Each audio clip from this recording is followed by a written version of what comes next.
One. All right. Welcome, everyone, to Collective Intelligence Block Party number 10. This is the 10th consecutive weekly 24-hour Collective Intelligence Block Party. I'm Jamin Shively, your host, and we've got Nolan, co-host, and Emery, also co-host, and Natalie, joining us from Ireland. All right. Welcome, everyone.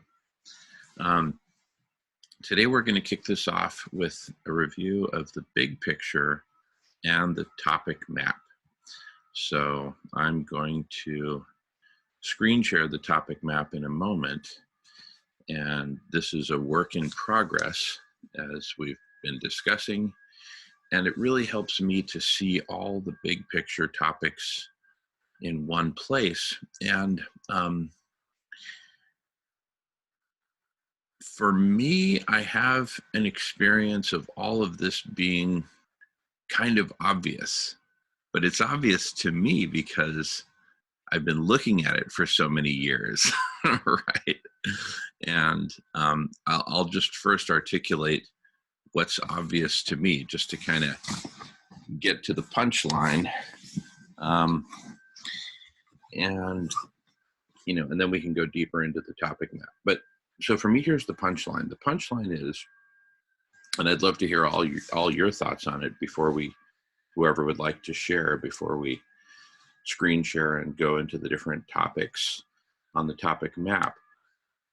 But the big picture, as far as I see it, is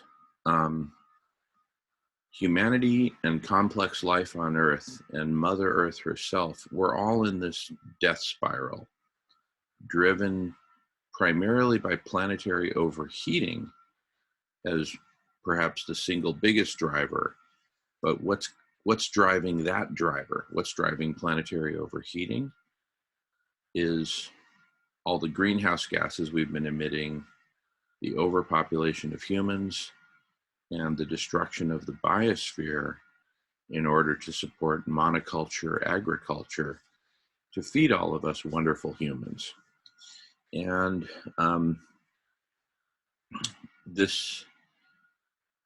because this has put us into a death spiral, it is causing us to, as a species, to say, wait a second.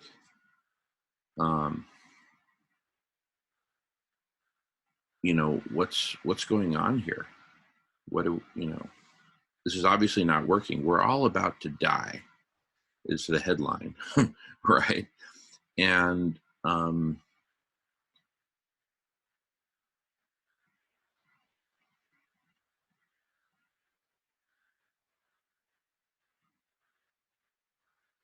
and it does not have to be that way. We do not all have to die. We do not have to continue in this death spiral.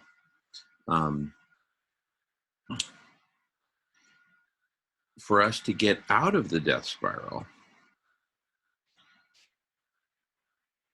the only way, there's like two ways that I can conceive of for us to get out of the death spiral. One of them, I'll just call it an act of God. Like if God were to just come down and say, all right, I'm just going to manually take control of this situation, cool the planet, stop the destruction, whatever. That's one way. Short of that, short of some, act from some higher power, it's up to us. And the way it's up to us humans to come together and change the course, transform the course of history in a very intentional way. See, doesn't it kind of feel like up until now, humanity has just sort of been going with the flow of history, but we haven't actually essentially taken a time out and said, all right, let's actually talk about this. Let's talk about what are our options for redirecting the flow of history, changing the flow, right? Like if you dam up a river and change its course, right? And that whole conversation about changing the course of history, it just seems terribly absent from human culture today. Even in the case of the coronavirus, people are talking about going back to business as usual, right? Um, and so, um, and I can't wait till things go back to normal and all that, right? As if there was anything good about this normal death spiral. It's like the death spiral has become normal, and we're now missing the damn death spiral. So, you know, either we're going to be like a bunch of beetles floating on a log that's right about to go over the edge of Niagara Falls, right? Or we're going to be like a bunch of beetles who change the course of where the log is going. Because right now, we're just on a beeline path to go right over the edge. And there's not a lot of time left, right? When you consider the exponential planetary overheating, now the loss of global dimming. So for me, the punchline is simply this.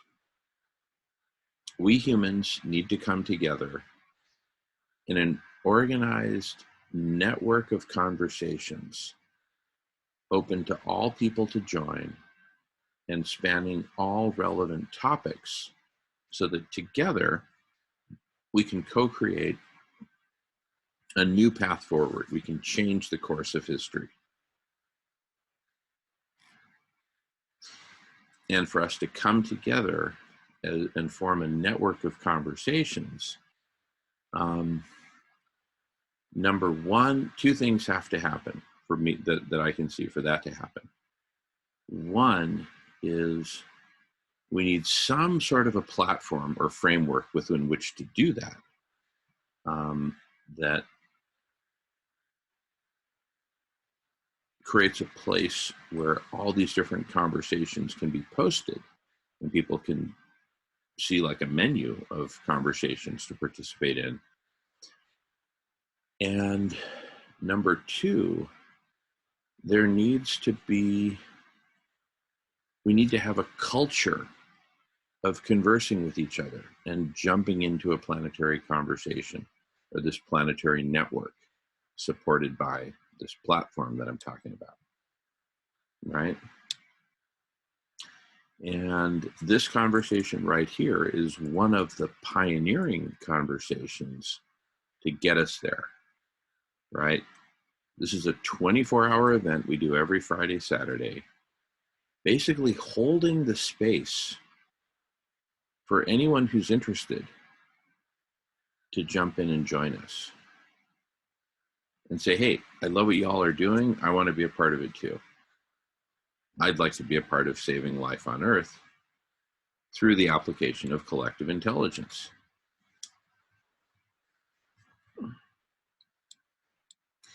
So anyway, that's my opening salvo, and I'd love to hear anyone's thoughts, anyone who would like to share before we go deeper and look at the topic map, etc. I'm just going to go on mute and give it a breather for a couple of minutes.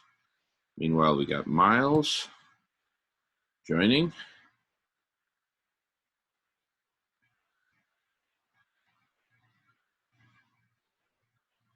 All right. Miles, good morning and welcome. Good morning. How you doing there, Miles? I'm good. I'm doing well. I got to get some coffee.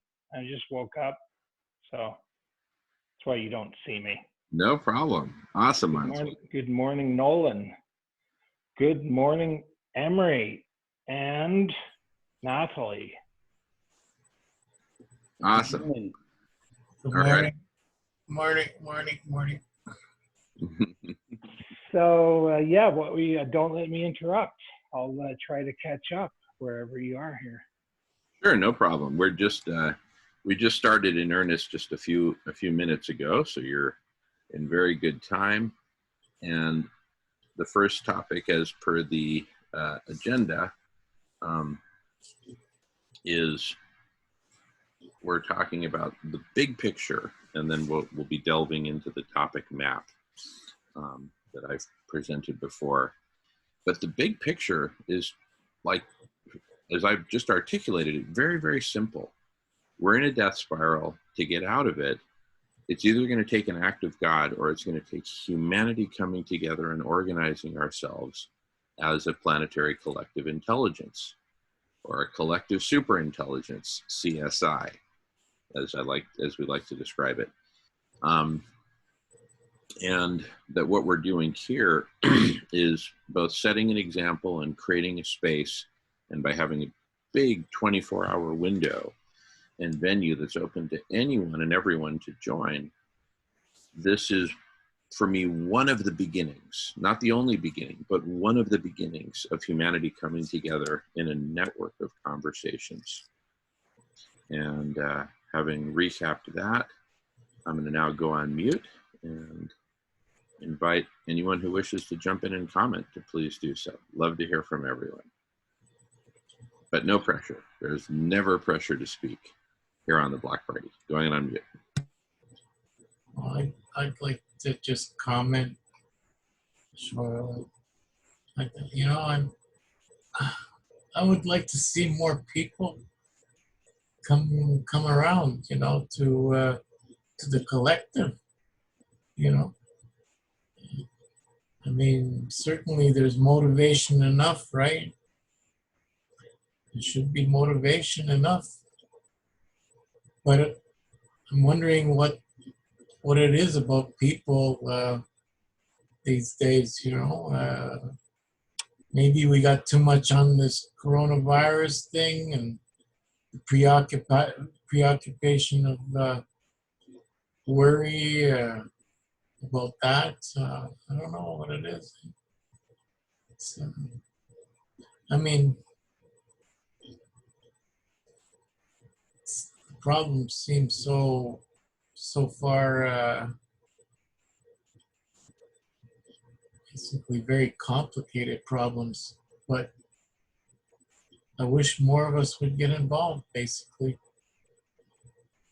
I mean, I personally, I want to see all these nuclear facilities taken care of, you know. That's really bothering me tremendously, is why they continue to plan new nuclear facilities, you know. It just doesn't make any sense to me. Either I'm stupid, you know, not knowing something about nuclear, or maybe they have some kind of technology that they figure, well, we're going to take care of the issues about, you know, the deadly waste from these nuclear operations, you know. I mean, maybe they got it. Maybe they got something that's secretive about it that you know, I'm not aware of. But I really doubt it. I mean, you see all the effects of it. They're quite obvious, you know. The mutations, how it's affecting life. I mean, can't be any other reason. So I'd like to see that. I'd like to see that stopped. You know, there was a time when people went out there and boots on the ground, and they protested these guys out of business. You know, I don't know why we're so dependent on that stuff. It makes no sense to me.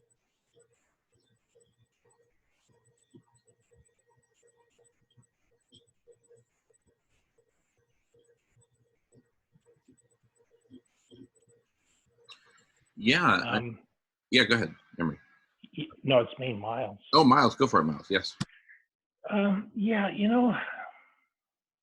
one of the, I'm just sort of thinking out loud here, so I'm not even endorsing necessarily what I say, but the the topic map that Jamin's created, there's lots of launching points on that, and there's tremendous amounts of content. So Emery, you're now on the topic square of, like, what would is there a nuclear topic square, Jamin? I don't have it yet created yet. Uh, That's it might be a subset of economy, for example, Mhm. because the economy is power. Where do we get our power from to power the economy?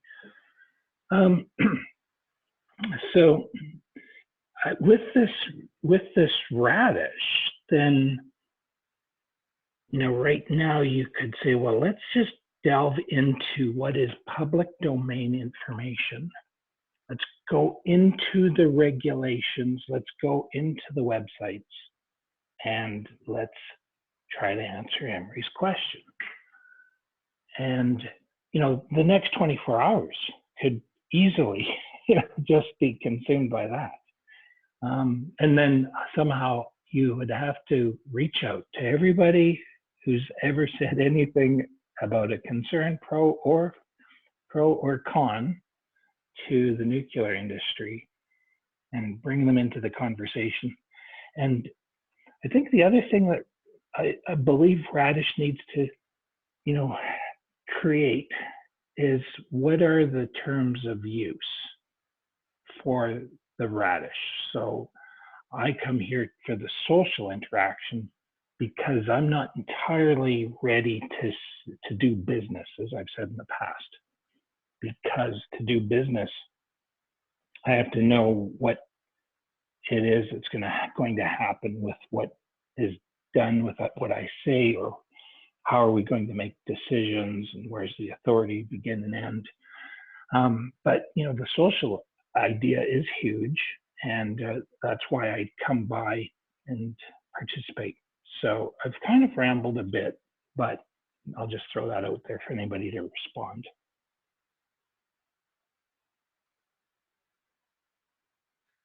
Well, yeah, we definitely could talk about the nuclear for weeks and even months, and we'd have to have like 100,000 breakout rooms to get all of what has been said about nuclear down precisely enough. I mean, I personally, I've heard so much, I've read so much. You know, it's part of the problem is putting it into words, to putting it into a way that you can communicate it to people in a precise enough way, in a clear enough fashion, for them to truly understand what's at stake and what's going on. Because I mean, a lot of people, they look at the cost, the economy. Oh, is it cheaper? Is it this and that? Totally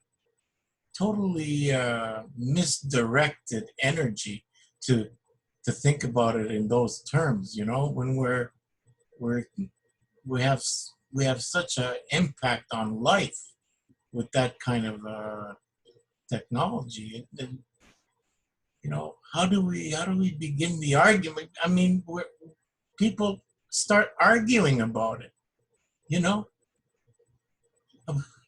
It's it blows me away. I've talked to a lot of people, and it's hard to advance their perception. I don't know. It's very frustrating, and I'm to blame. I feel I'm to blame too, to some degree, because I can't always verbalize things efficiently enough. Well, and it's a very complicated topic. Yeah. and you know, here we are just now just going to go right down this nuclear path of debate and analysis, you know. So we could just like, wow, I would so much enjoy continuing the conversation. But you know, we have to say, okay, that needs to go off into one of the breakout rooms, right? Exactly. You guys figured that out from what I was watching a recording. It seems you figured out breakout rooms now, eh? Yeah, we've got it figured out. So, yeah. So, for example, if a group of us wants to go talk about nuclear and just that, we're happy to designate a breakout room for that. And I guess the thing that I was also raising, though, was on Radish and what this platform is and how it's to be used, what are people's rights and responsibilities.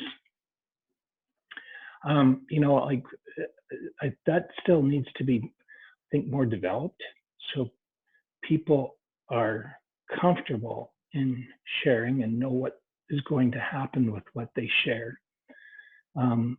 You know, so, and from my perspective, as I've said in the past,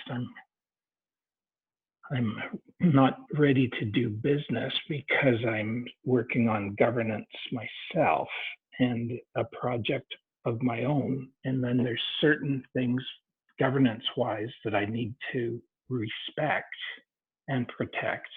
And then there's even some project proprietary information that I need to protect.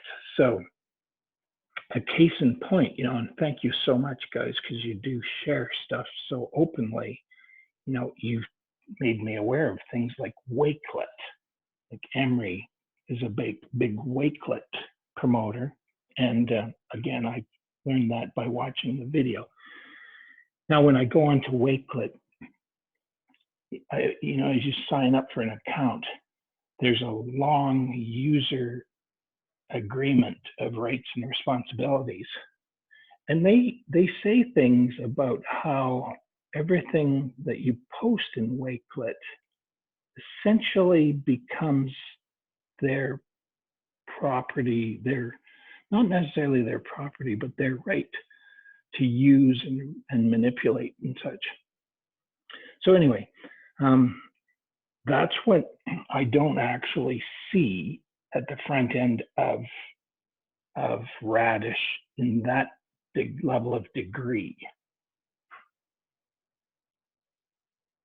But maybe I haven't, maybe there's something I need to learn, but I don't know, that's just my feelings. No, we don't have terms and conditions published. That's something that is not written down at the moment and is something which is evolving, and we're just kind of learning as we go. So that's the current state of it. Having said that, I would love to have clear terms and conditions and end user license agreement, but that's it simply doesn't exist yet. It might be holding you back though, because I'm just trying to figure out, okay, you know, I'm just thinking out loud again. So I don't know if I'm saying things are accurate or true or, you know, very well thought out, but you know, trying to figure out why it is that people don't grab onto the opportunity that you present. Now, something that I could compare Radish to, for example, is one of the guests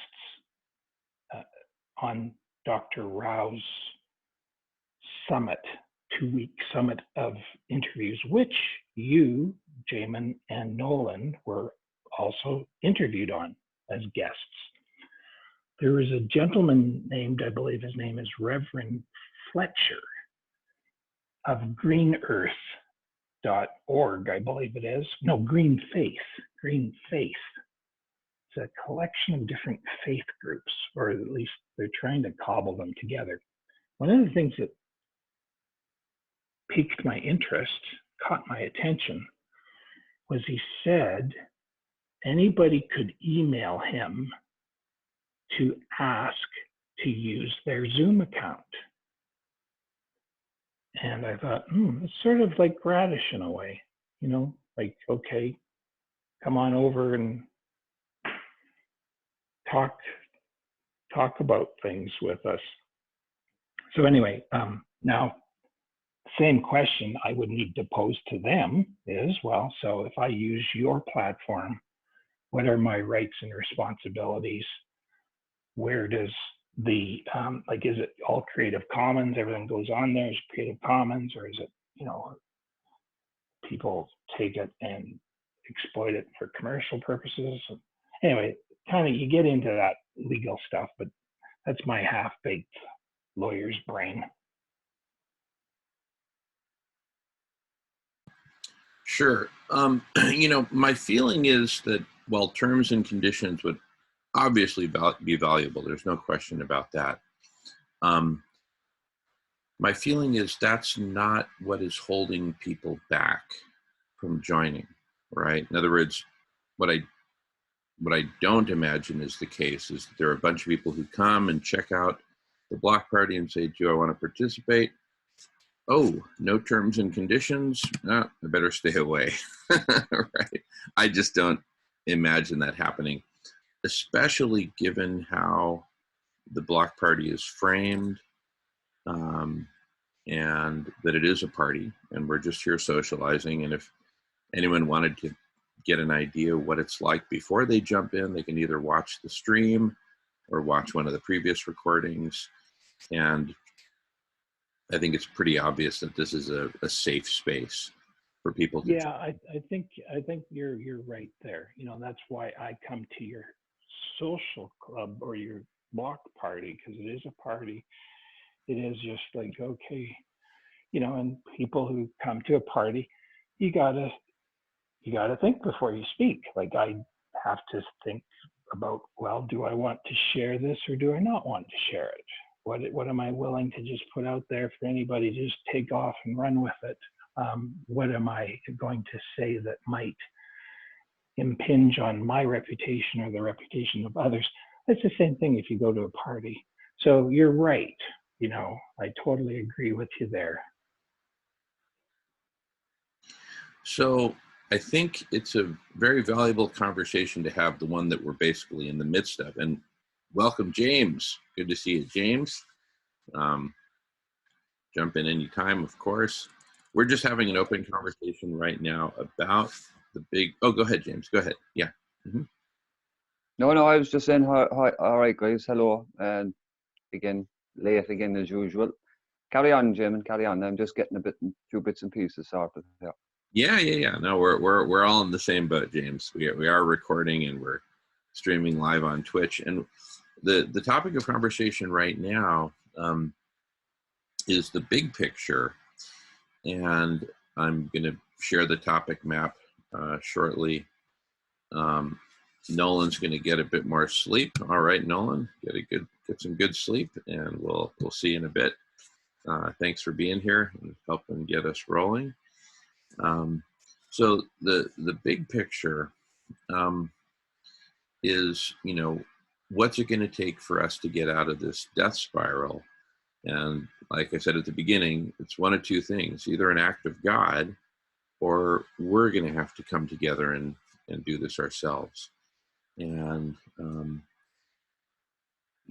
then we started speculating, well, okay, so what's the holdup? Why is humanity so slow at coming together and forming this network of conversations?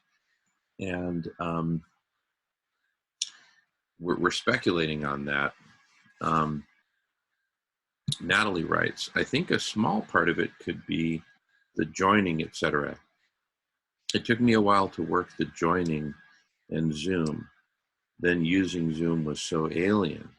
Maybe try a small minute video tutorial for joining from the start and how to get into Zoom. Might help them, the less tech savvy people. Okay. Well, let me give you my thoughts on this, Natalie.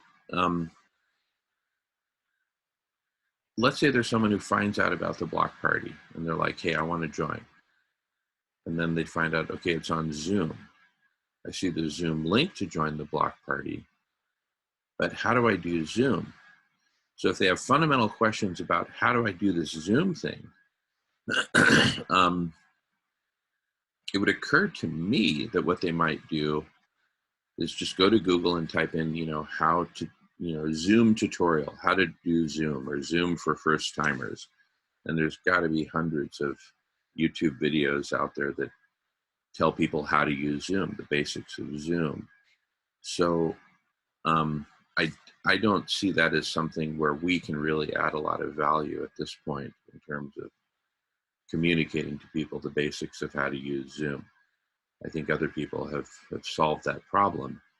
And if someone really wants to know how to use Zoom, they can find out pretty easily. That's my thought on that, but feel free to jump in if you have other follow-up thoughts on that. I think the problem is more fundamental. I think that fundamentally, here's just how I think of it, but just observing humans and observing other animals, including crows, who I observe every day and feed and talk with and sing to and all that, is that we humans, and this is probably true for all species, we're born into this world and we're wired to socialize and take in what other humans are doing and to basically start dancing the same dance without even thinking about it too deeply. We just kind of start dancing the Macarena, getting into the flow. Whatever the game is, we play that game. That's my immediate thought. Natalie has a follow-up comment, and then Miles has his hand up. Natalie writes, yeah, I get you, and I don't disagree. Okay, cool. Thank you, Natalie. Alrighty, Miles, go for it. Yes. Here in the social club, it's all about socializing, doing the Macarena and talking and sharing and making friends, just like you do at a party, at a block party, if there was one on your street. But then when somebody says, well, let's organize to go do an anti-nuclear rally, it's like, okay, now you're moving us into the solutions club idea. And that's where you, in my opinion, and I really do sort of live by this, that's where it's like, all right, so how are we going to be governed? What's the leadership hierarchy? What are our code of ethics, code of conduct? Because if I'm going to get involved with an anti-nuclear rally or initiative of any kind, I need all that. I'm not just going to go jump into that dance because I'm very risk averse.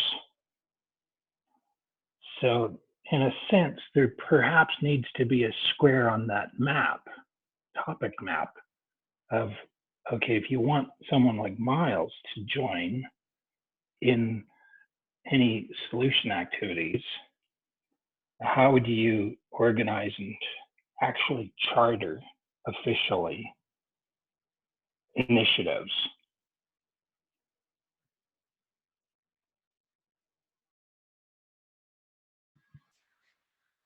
Sure. And definitely all of that would need to be worked out, but it feels to me, Miles, and everyone, that we're still quite a ways upstream from that point of how do we work out the details and governance and code of conduct and all those things. It feels to me like we're, like, let's say there was a block party in my neighborhood and it was about, how do we change things around here and all that. And that's kind of the theme, change for the future or something like that. It would seem to me that if I was interested in getting involved in a conversation about the governance of this whole thing, it seems to me the first thing I would do is show up, right? Show up to the block party and then say, hello, you know, who's in charge here? I'd like to talk about governance, maybe form a committee to talk about it. But it seems to me the first step would be to just show up. And Miles, as much as you are concerned about governance and as much as you care about all that, and welcome, Dot. Good to see you, Dot. Emery, I see you got your hand up. But so Miles, as concerned as you are about governance, what did you do? Did you wait for the governments to be worked out? No, you showed up and you said, hey, I'd like to talk about governance. So my point is that we're still quite a bit upstream from a lot of these detailed minutia. And the big upstream elephant in the room at this point is, why is humanity not demonstrating a bit more passion, a lot more passion, about coming together in the face of existential, ongoing disaster, death spiral?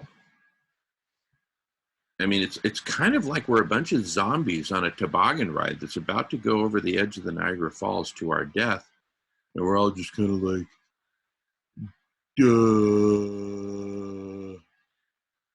Interesting view. Hey, wait a second. Did you just talk shit about my religion?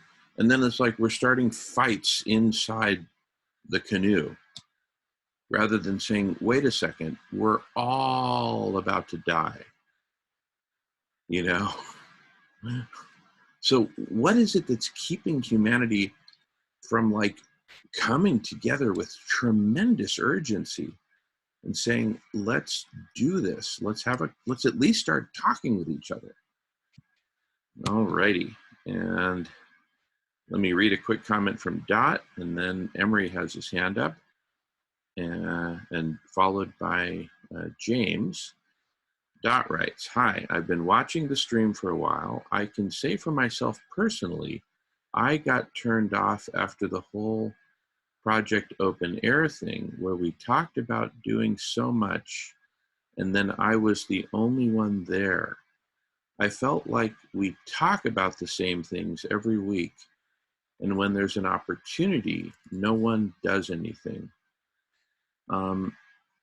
That's a good point, Dot. And I've thought about Project Open Air, and I've actually thought about reaching back out to you so that we could get in there and actually do something about it.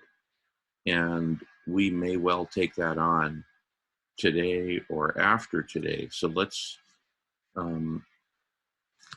get back to that in a moment. So I'm going to raise my hand to talk about exactly that. But first, I'm going to respect the queue and let Emery talk, followed by James, followed by Jamie, if that's fair. Alrighty. So Emery, you've had your hand up. Go for it, Emery. Yeah, thanks, Jimmy.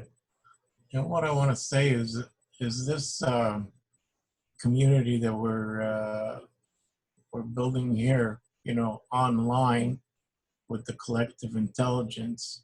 I mean, we have to understand that what we do here, it is monitored. It is monitored.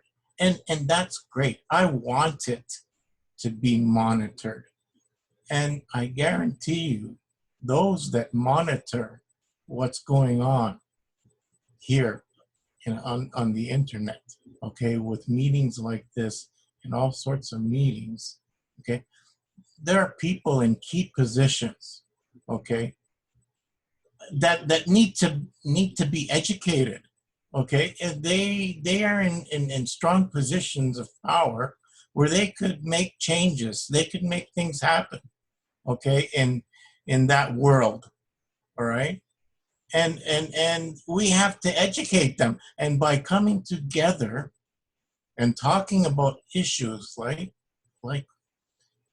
you know, important issues, the issues that you know, we want to save life on Earth, right? It's a big it's a big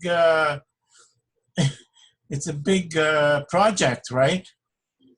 So I mean, we've got obstacles in our way, and we're talking about them, and we're explaining them, and we're presenting out there the information, our concerns, and the more these people who are monitoring us are going to see the masses that come together out of concern for the future of this planet, okay, they're going to hop on board at one point. At some point in the game, they're going to have to come on board and do what's required.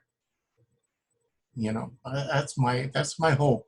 You know, monitor us. You know, and people, come on, join us.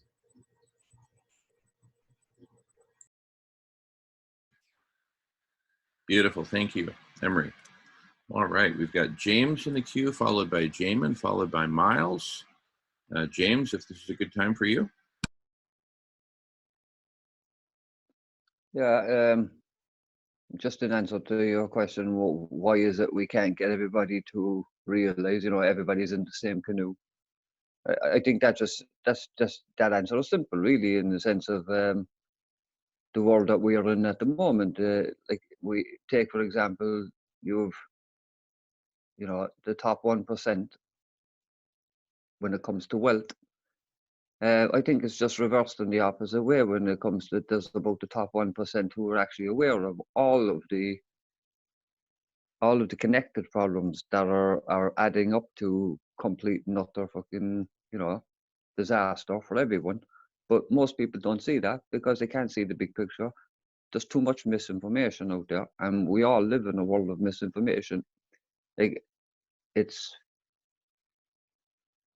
I don't know, I don't want to sound fucking defeatist or anything, but it's a fucking a massive task to try and convince people in the world like that that what we're saying is real and accurate, even if we are like have backup of science and everything else. We see what's happening with what, you know, how people take the word of scientists in other relations, what's going on, you know, today now. So even people don't want to take their word for it, they'll take somebody else who will give them a different path regardless of the science, you know what I mean? And the path that they're following or choosing is the money. So it's just a fucking totally mixed up fucking problem, really. But the main thing is that majority of people in the canoe don't really know that the canoe is heading for a waterfall. That's basically it. Like, the top 1% might control the economy, but they're probably in the top 99% that don't really understand the problem. There's only the 1% then that actually understands the problem, and that's our problem, trying to get the other 99% to cop onto it. Like. And that's hard when in a world of fucking misinformation. Great points there, James. I've got some thoughts on that, which I will hold for a little later, because, in fact, I'm just going to make a note of that to get back to that topic of misinformation and lack of awareness. But first, so Jamin's next in the queue, followed by Miles, followed by Jamin again to talk about what James just talked about. But right now, I'm going to address what Dot brought up, and I'm going to reread what she just wrote a few minutes ago. Dot wrote, "I've been watching the stream for a while. I can say for myself personally, I got turned off after the whole Project Open Air thing, where we talked about doing so much and then I was the only one there. I felt like we talk about the same things every week, and when there's an opportunity, no one does anything." So let me address that. As I mentioned a few minutes ago, I've thought about Project Open Air. I tried to get into Project Open Air, but I did not really see a clear way in. And after a bit of trying, I just kind of gave up, and I figured, all right, we'll come back to it. And what I would love to do, Dot, is set up a time to meet with you one-on-one, and you and I, if you're willing, you and I together can go into Project Open Air, and perhaps you could help me find a way in, right? How to get on Slack, how to get into the right place, and then be able to actually communicate with the folks on Project Open Air, because that's something I simply don't know how to do. And when I tried to do it on my own, I got frustrated and just kind of gave up. So if you'd be willing, Dot, I'd love to organize a time, set up a time when we can meet and actually do that, get all the way into it, and then start to post on Project Open Air what we'd like to invite those folks to join us in doing, which is set up a collective intelligence network around what they're doing. And what I'd like to do is actually just create one complete collective intelligence network. Anyway, and that of course has to be figured out. So anyway, please let me know, Dot, or anyone who would like to join me in making a serious go at getting connected to Project Open Air. Please let me know. All right, so I'll leave that on the table. Meanwhile, we've got Miles in the queue, followed by Jamin again. Go for it, Miles. Yeah, I sympathize with Dot in a way, in that we do a lot of talking, and as far as boots on the ground doing something, doesn't feel like there's a lot being accomplished. But, you know, at the same time, there is the more we talk and share, and the bigger the platform gets, the more people start to go, oh, maybe there is something wrong with the paradigm I'm living in. So you can't undervalue that in itself. Now, what I raised my hand for was Emery's comment that everything's being watched and monitored. And I agree. You know, there's so much going on, it's hard to keep up with it. So for example, I was going to say, I thought maybe one of the problems you're having now is that you no longer are simultaneously broadcasting live streaming on YouTube, but I see you're now live on custom live streaming service. So I don't even know what that is. So you can explain that to me, but everything is being monitored. And that's why, again, getting back to my being risk averse and thinking, okay, there's also certain things I want to keep project oriented for myself, proprietary. I'm also concerned about governance. I want to do it respectfully. The reality is I live in a certain jurisdiction that has a certain legal apparatus, legal system, law enforcement, rules and regulations, and I simply don't want to get involved in someone else's project that is going to maybe have me dragged in to some sort of a issue with legal authorities. So they are monitoring us, as Emery says.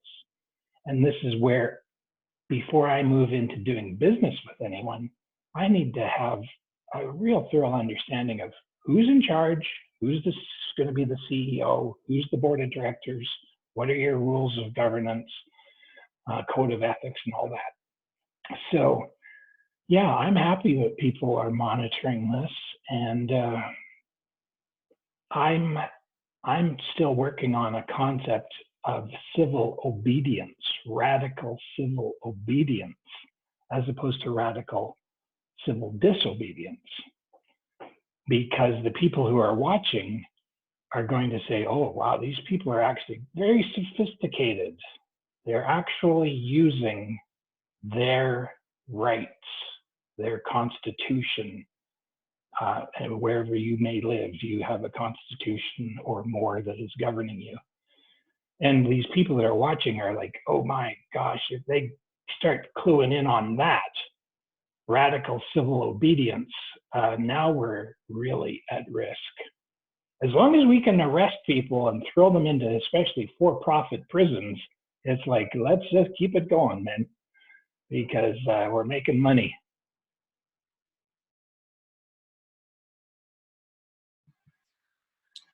All righty. Jamin is next in the queue. Welcome, Dharmendra. Great to see you. We're just kind of sharing around here on the general topic of the big picture, why more people aren't jumping in, what's it going to take, etc. Let me go back to what Dot followed up with her follow-up comment. She says, I'm not keeping up with Project Open Air anymore. Maybe someone else can do it. I offered a few times the weeks after and it was laughed off. So in terms of it being laughed off, I have no memory of either A, laughing that or anything else off, and B, I don't have any memory of anyone else laughing it off. So please let me know if there's anyone who you specifically know of who has laughed it off, or if you think I have, so I can clarify.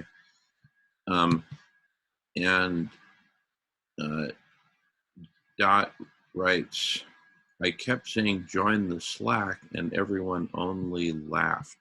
Well, let me be clear. I tried to join the Slack and was unable. And I don't ever recall having laughed about the fact that I was unable. For me, it's actually a serious matter. I want to join and engage with this community, and I don't know how to. So I'm going to put an offer out to anyone who would be interested. Here it is. Who would be interested in joining with me, and we schedule a specific time to look at the Slack and look at Project Open Air and figure out how to join it so that we can actually begin to communicate and interact with these folks on Project Open Air, which I think is a great idea. And Natalie writes, I don't think I was here for that, guys. I'm sorry. What is Slack? So Slack is a platform for communicating and collaborating. You could think of it maybe as a social network kind of thing for sharing information and documents and collaborating. I don't really know too much about it. I remember like many months ago creating a Slack account because someone else was starting a project, and I like logged in once or twice, and then, but when I tried to log back in for Project Open Air, I didn't see how to connect my Slack account, such as it is, to the Open Air project. So that's where I need help. So I say, if we're gonna do Project Open Air, let's have at least 2 people commit to getting in and communicating with them. I'm willing. If anyone else is willing, just raise your hand and we can schedule a time to go check it out.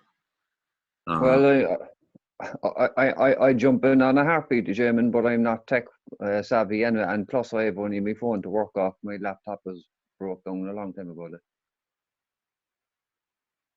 Okay, gotcha, James. Gotcha. Thank you, and no worries, no worries. I think we'll need someone who preferably who has some experience in Slack. And you know, the reality is there are, okay, let's see, Dot's writing here. Dot writes, that was my first time using Slack. Okay, fair enough, I got it. So I just want to be really clear in what I'm saying here. So for Project Open Air, I see it as a significant opportunity. I'm not laughing, I'm taking it seriously. I want to get involved and work with them and connect with them and open it up for collaboration. And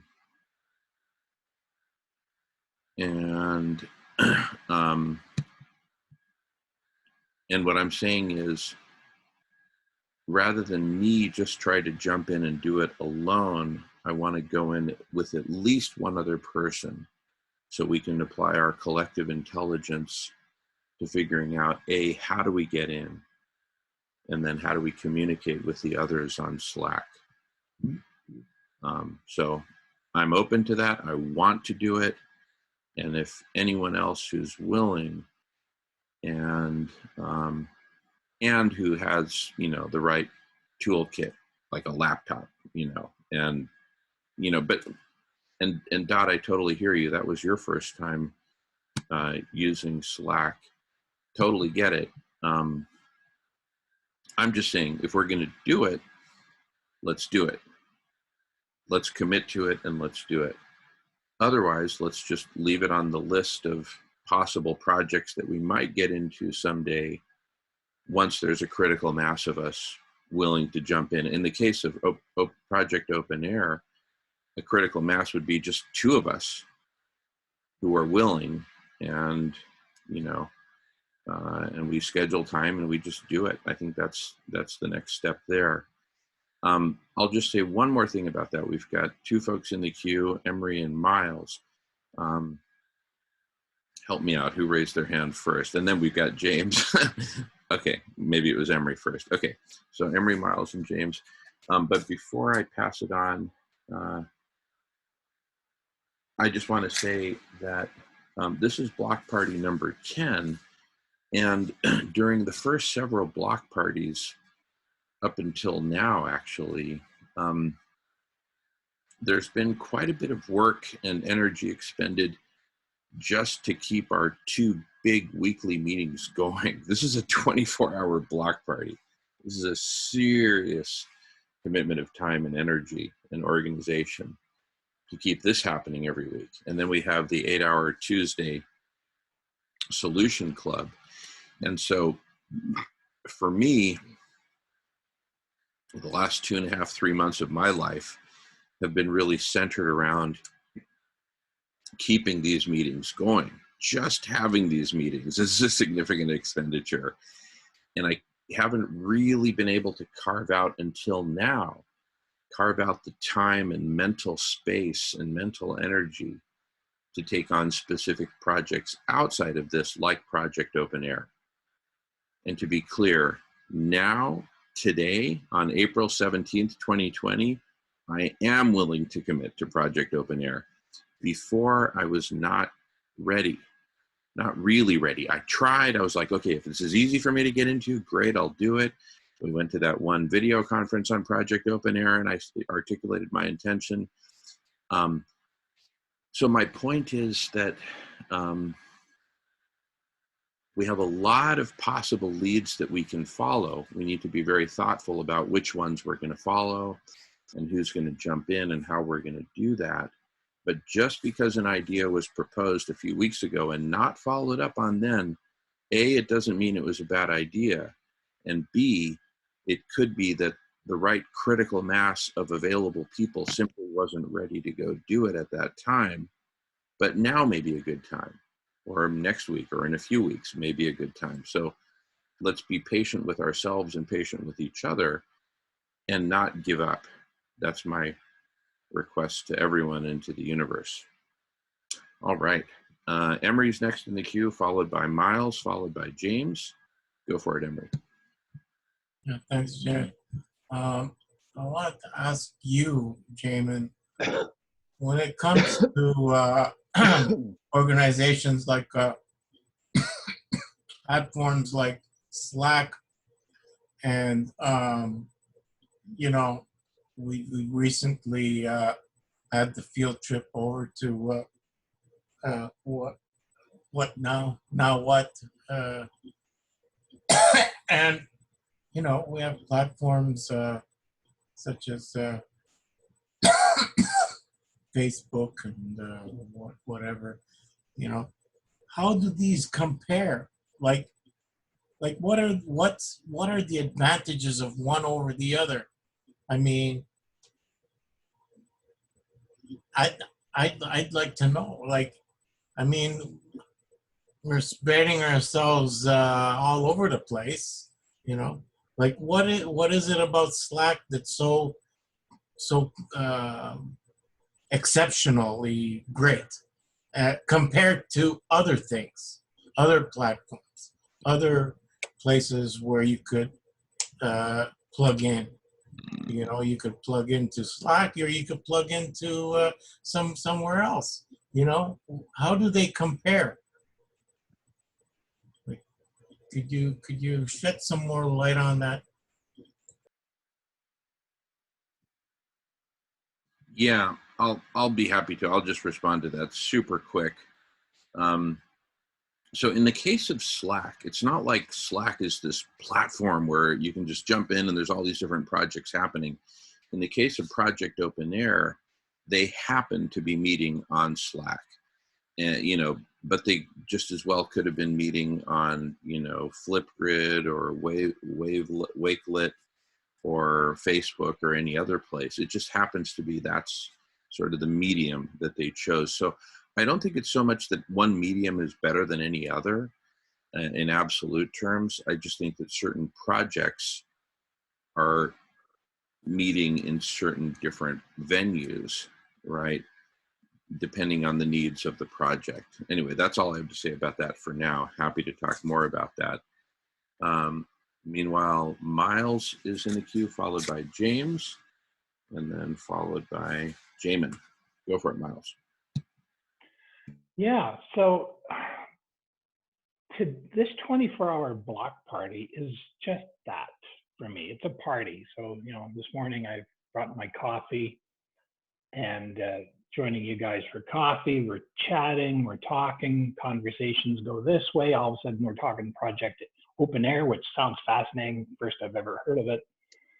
And, in previous conversations, even those that you posted and recorded, and even Dharmendra has posted and recorded his sessions, and I've listened to those and I've gotten ideas, and it's triggered thoughts and ideas.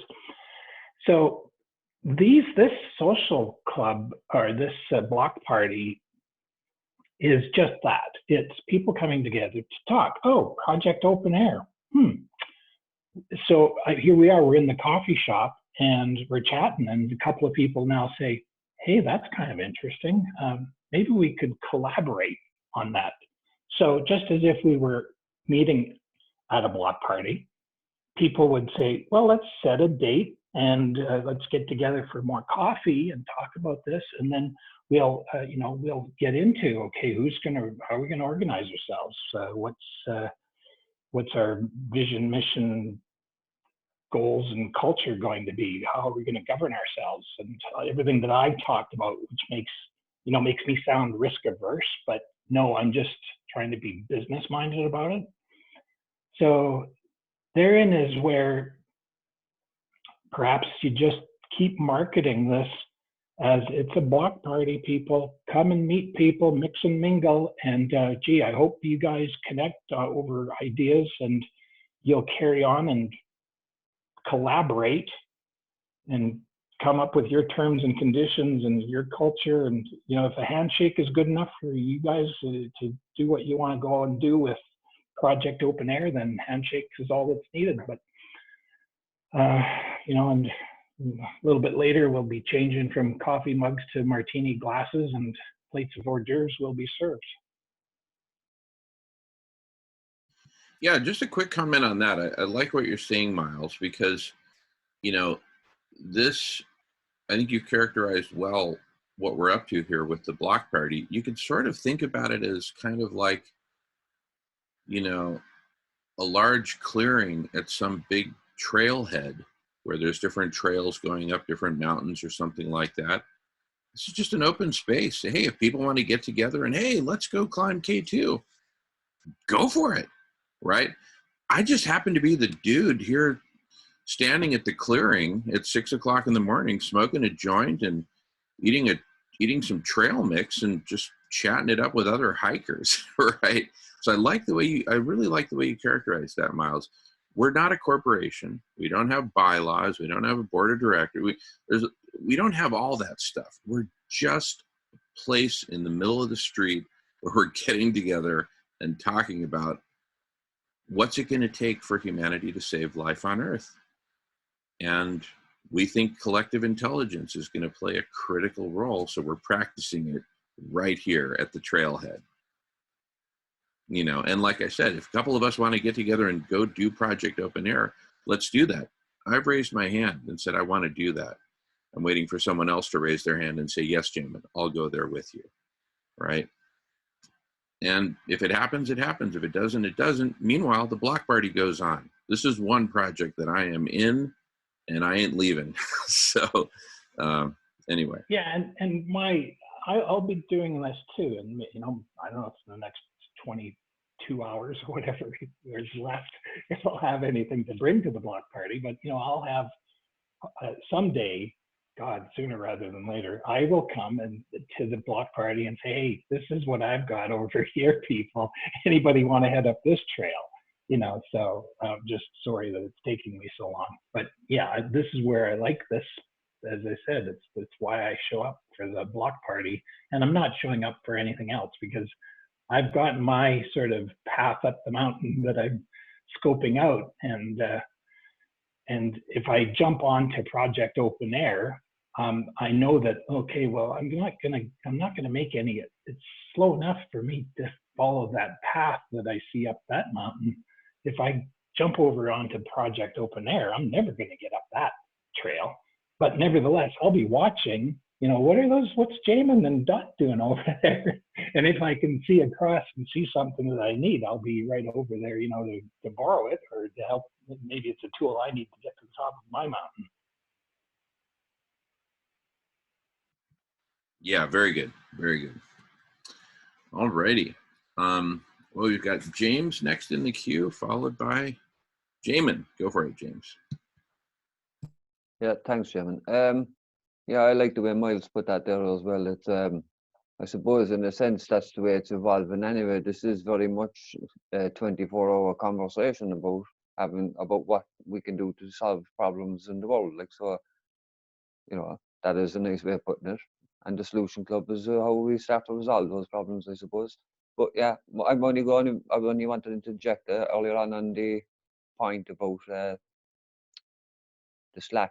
As far as my memory is correct, if I think my memory is correct, anyway, that came up first in Block Party 3, and I think it was Brett that was raving about it. Brett and the guy that he brought with him, I can't think of his name, Anthony, I think it was. Anyway, they were on about Slack being a very good platform or whatever.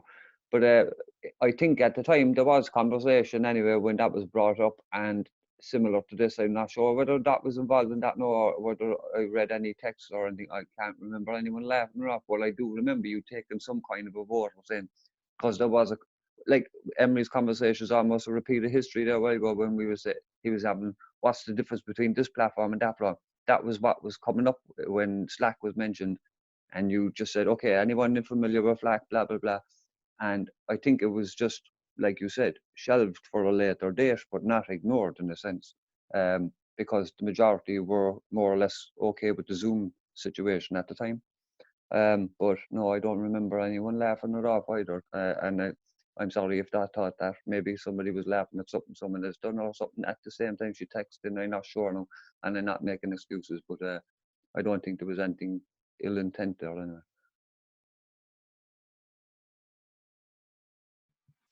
Thank you, James. Thank you. Yeah, and I think this is a good, you know, example for us to review, because Project Open Air was raised several weeks ago by DOT as, hey, this is something with real potential. It has real potential. It continues to have real potential. And until and unless we organize a proper work party to actually go do that, it's just an idea up on the bulletin board. And, you know, what this is not is like a 911 call center.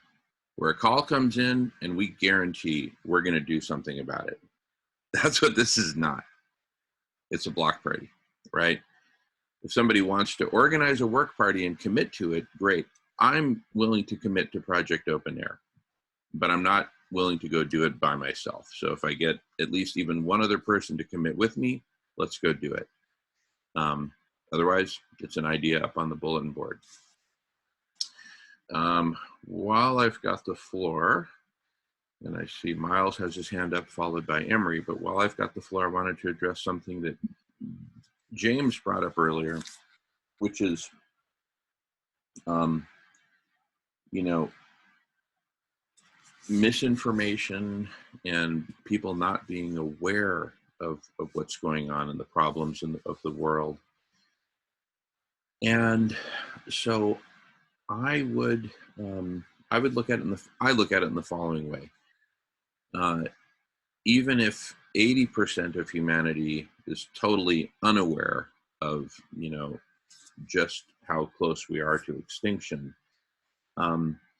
you know, there is a top 10% in terms of awareness who are the most aware. And among those, there's a top 1% that's like really aware. Well, 1% of humanity is close to 80 million people. That's a lot of people. And so even if we're just be able, you know, even if that's our pool, 80 million, that's a huge pool, right?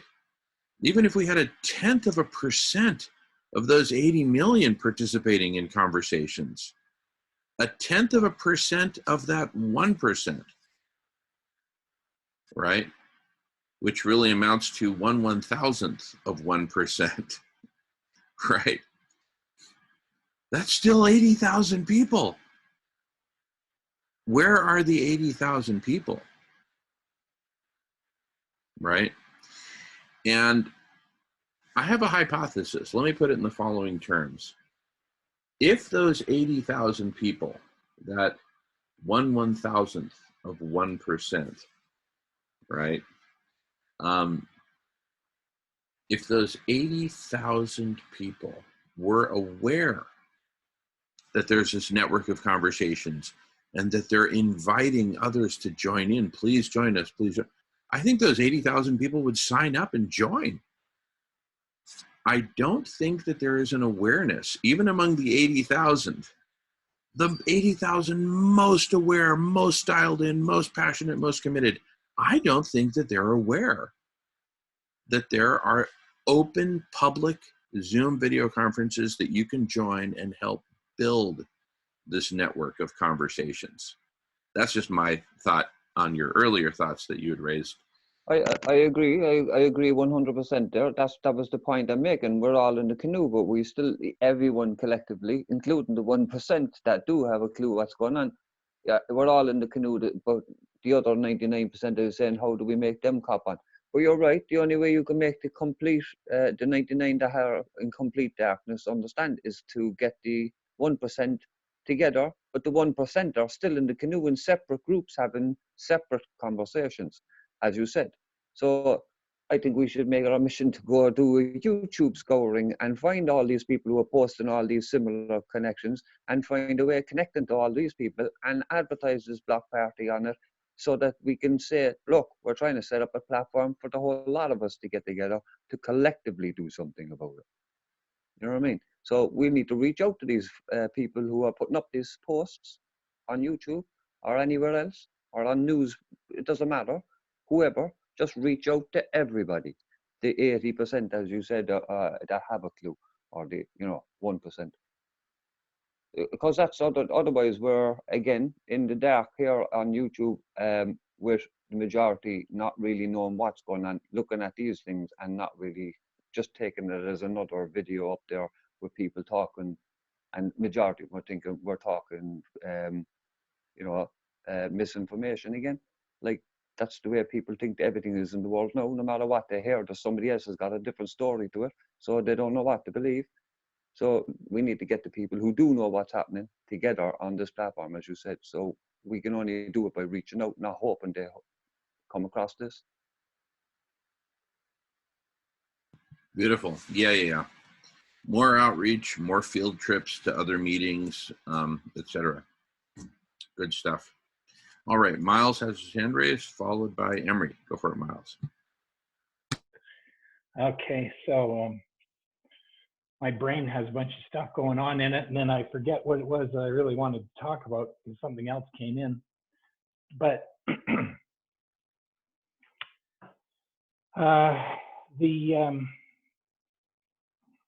the concept of the block party, and it is a party, has to always be remembered by people. And that, you know, if you go to a party and you say, hey, let's go climb this mountain over here, anybody want to join me?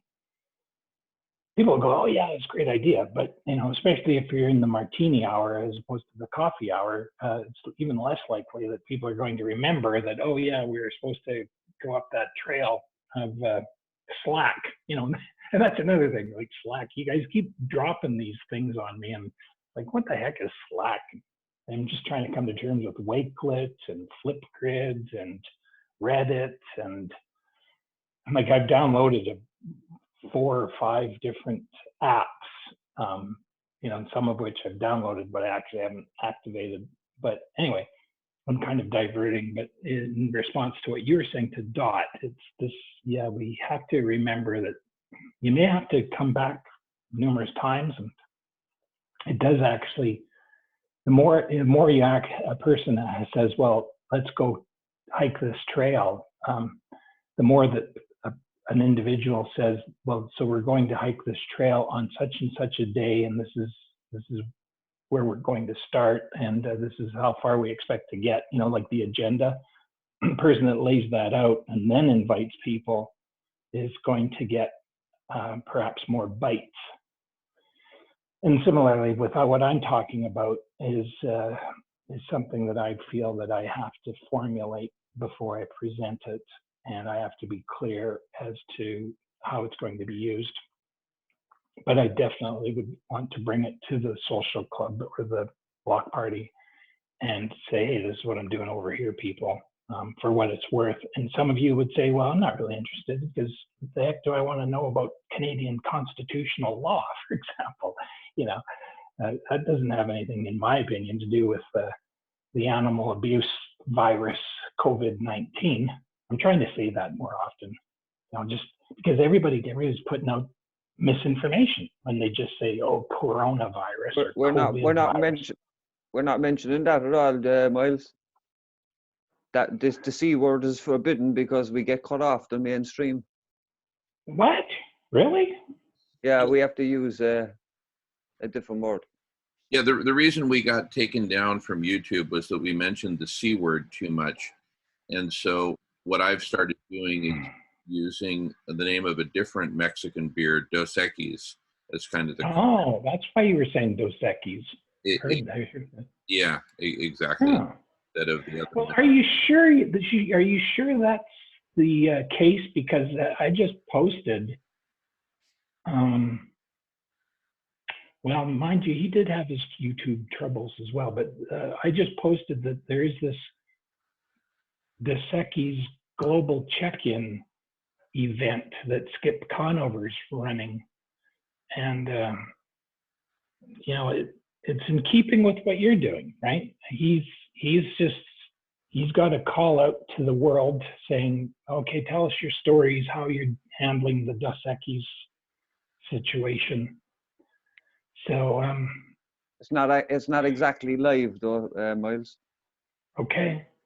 That's the thing. But this is interesting because, yeah, this is what we're up against if we're being censored for that reason. I just wonder though if you're 100% certain about that. Anyway, I guess that's all I'm wanting to say, if that made any coherent sense.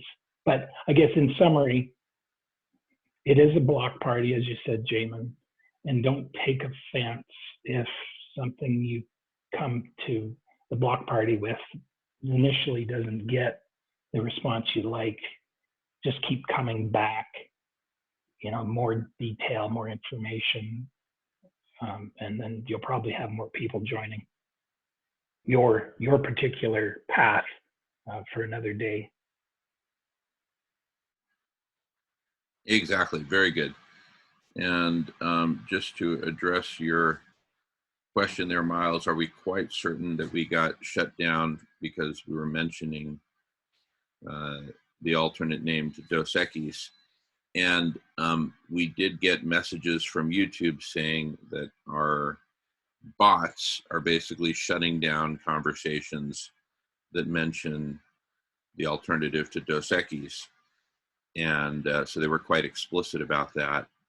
And then I remember something to the effect that we won't be able to stream for 90 days because of that. So that's my understanding that that's why we got booted off of YouTube. I guess there's a chance that I could be mistaken on that, but that's all the indications I've had are in that direction. So it is what it is. So we'll just use Dos Equis as a precaution going forward. Alrighty, Emery's up in the queue, followed by Jamin. Go for it, Emery. Thanks, Jim. I wanted to ask you, Jamin, last time when we migrated over to Jogl, JOGL there, I think during that time their main effort was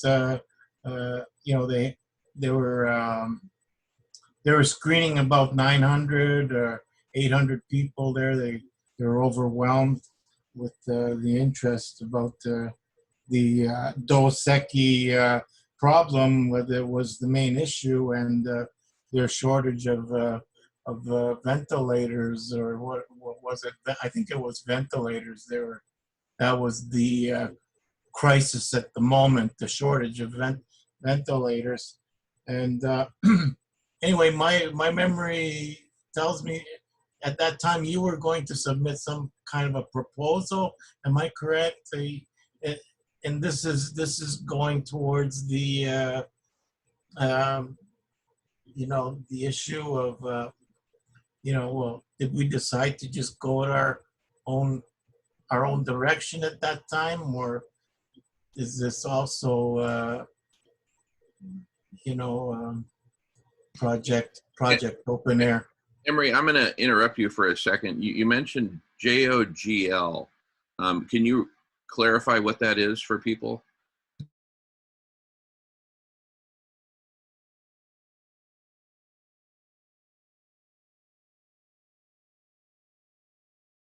And you're on mute, Emery. I think about 3 weeks ago, I think. We migrated after a block party meeting at 9. I think the meeting started at 9 o'clock, and this was when the Dos Equis issue was just coming into major focus for us. Before that, we were focused on the SRM and whatnot and other issues, and we saw that as a way of reaching more people, right? To join us, and we could become more integrated with our efforts by going there, finding out what it was all about. And then I remember it was a little bit frustrating in a way. It was complicated. They were overwhelmed, right? And but we kind of left it at that. I think you were going to make a proposal to them or something. Can you explain what exactly happened? Is that we're talking about the project Open Air with that in conjunction with that effort back then? Yeah, I'm happy to address all of that, Emery. So since you mentioned Jogl, Dot was kind enough to post a link, which I've followed. So JOGL, Jogl, and Project Open Air are, I'll say, basically one and the same, or at a minimum, there's substantial overlap. And that's part of what we need to pick through if we're going to, understand it and and get active there. So let's just call it Project Open Air. Let's just say Project Open Air if we want to talk about that whole realm. And as I recall, what happened, Dot brought it to our attention. We talked about it. We said, this looks interesting. We found out that there was a Zoom meeting on it. We went to the Zoom meeting. We said, hello, Project Open Air. We'd love to get engaged. Here's what we're up to. And that was as far as we got, was that one Zoom meeting. Related to that, we tried to get in and were unsuccessful at getting in, right, onto the Slack platform where we could communicate. And then it's just been something that we've mentioned from time to time, but there's been no further action until right now. This is the closest we've gotten to taking action. And yeah, was there a need for a proposal? Because my understanding is that it turned out that there was no need to put in a proposal. Just get active. yeah. So, so the first action is get active, get in, right? And we haven't gotten that far yet. But let's suppose that we get in, we're active and we're in, and we can actually communicate with the rest of them. Once we get to that stage, then what the very next action is to make a proposal and say, hello, Project Open Air. We'd like to propose that we collaborate through a series of Zoom video conferences for the following purposes. And it's basically to bring our style of collective intelligence to that open source project, Project Open Air. Okay.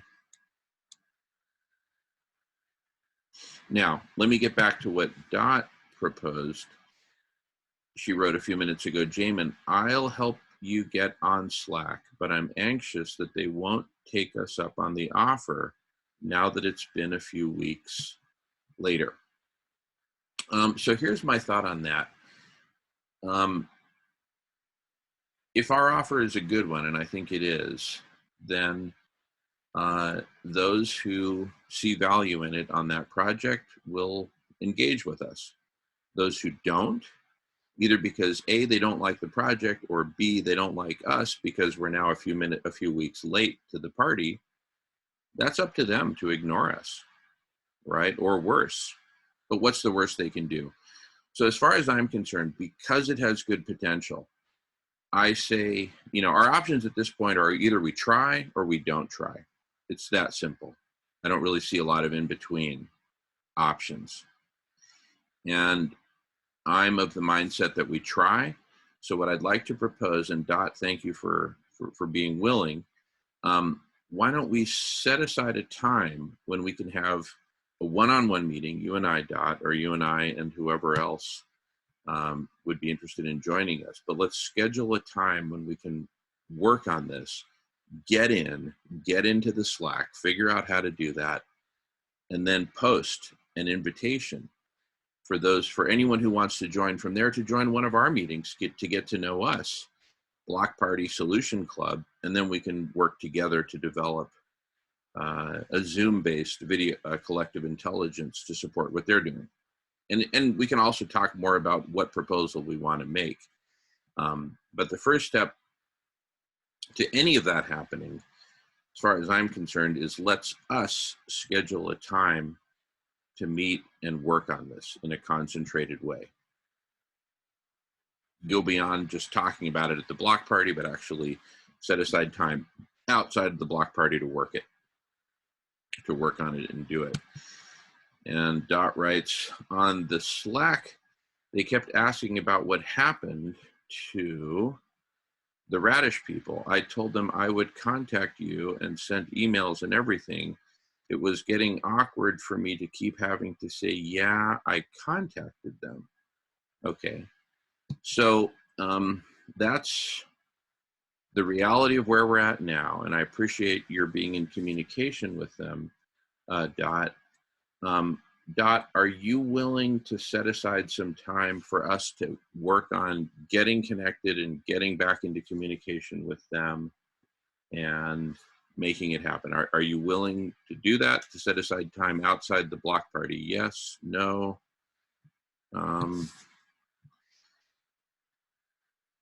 And then Dot writes, sure, but we can do it right now as well.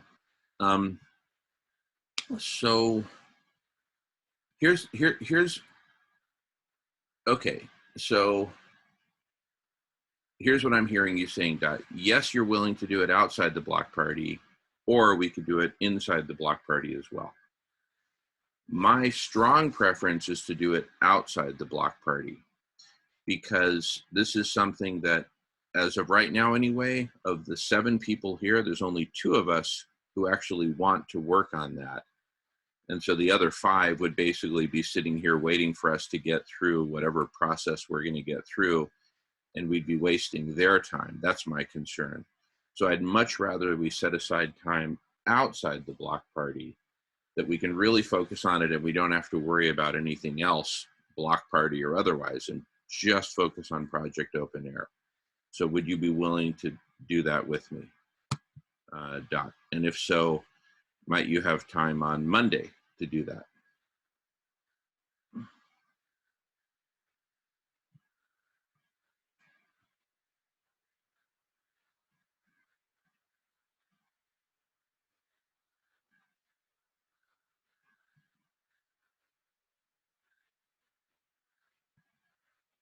Okay, awesome. And Dot, if you want to give me a time on Monday that would work well for you. For me, pretty much any time after about 10 o'clock in the morning Pacific time would work, pretty much any time after 10 a.m. Pacific time. So if you pick a time that works well for you in that window, let's make a date and let's do it. And of course, anyone else who wants to join can join us for that. All right. Meanwhile, Miles has his hand up. You're the only one in the queue. Go for it, Miles. Okay, thank you. So one of the things that I just posted was Skip Conover's Carl Jung Depth Psychology Reading Group initiative, where he's talking about beer and people's stories as to how they're dealing with it and such. So I do know that he has been live streaming on YouTube. So, and Dot mentioned something about YouTube loosening up, as long as it's not conspiracy theories being advocated. I do know that Dr. Rao is doing his summit, and he's not live streaming to YouTube, but he does live stream to Facebook. And of course, he's talking about beer seriously. And he does post the recordings up on YouTube after the fact. So it's sort of hard to figure out what these YouTube bots are doing and how they go about their business. So anyway, with respect to, Block Party coming in here and sharing things, with Skip's permission, I just posted his global beer check-in, where people are calling in from around the world. I think it's maybe a dozen people on any given call at times. And they're calling in from all around the world: Australia, India, Canada, US, of course, and other countries, London, England. So just putting that into the Block Party mix, the Zoom links are there. He does use a waiting room approach where you have to register to get on into the Zoom conference. And he does ask for a submission as to your sincerity, because he also got Zoom bombed with a bunch of idiots as well at one time. So anyway, that's just something to share here at the Block Party. Thank you. Great. Thank you, Miles. That sounds awesome. And thank you, Dot. We are on for 10 a.m. Pacific time on Monday. and that's current Pacific time, which I think is PDT, not PST. But let's just say 10 o'clock Pacific. That's why I just say Pacific time instead of PST or PDT, because it could be wrong. Anyway, 10 o'clock Pacific time. So when it's 10 in the morning in San Francisco, that's when we'll meet. And if anyone else wants to join me and Dot on that effort, just let us know, and I'll include you in emailing out that link at that time. So we'll get on a Zoom then, and we'll get this whole Project Open Air, Slack, etc., all sorted out. Awesome. And thank you, Dot, for keeping the candle lit on that and communication channel open with those folks who you've communicated with over there. Greatly appreciated. And this is, let this be the first example of us getting serious about connecting with another community where there are some barriers, and sticking to it and working through those barriers and getting connected. And then we can learn from this for the future. How do we best manage these opportunities? We should probably have a Google Doc or something that just has open, areas of opportunity that folks can, congregate around and make happen. So good stuff. 10 a.m. Pacific time Monday. We are on.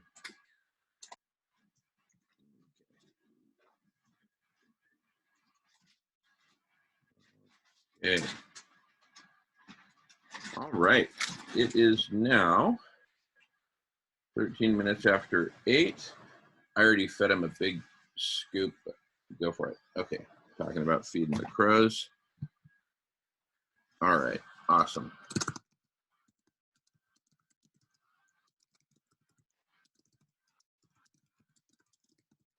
All right. I will send out a Zoom link for 10 a.m. Pacific time Monday and I'll let anyone else know who I think needs to know.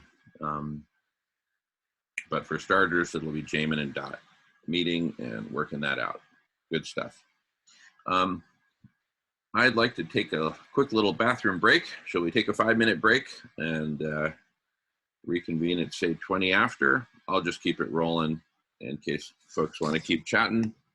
And I'll be back at 20 after in 5 or 6 minutes.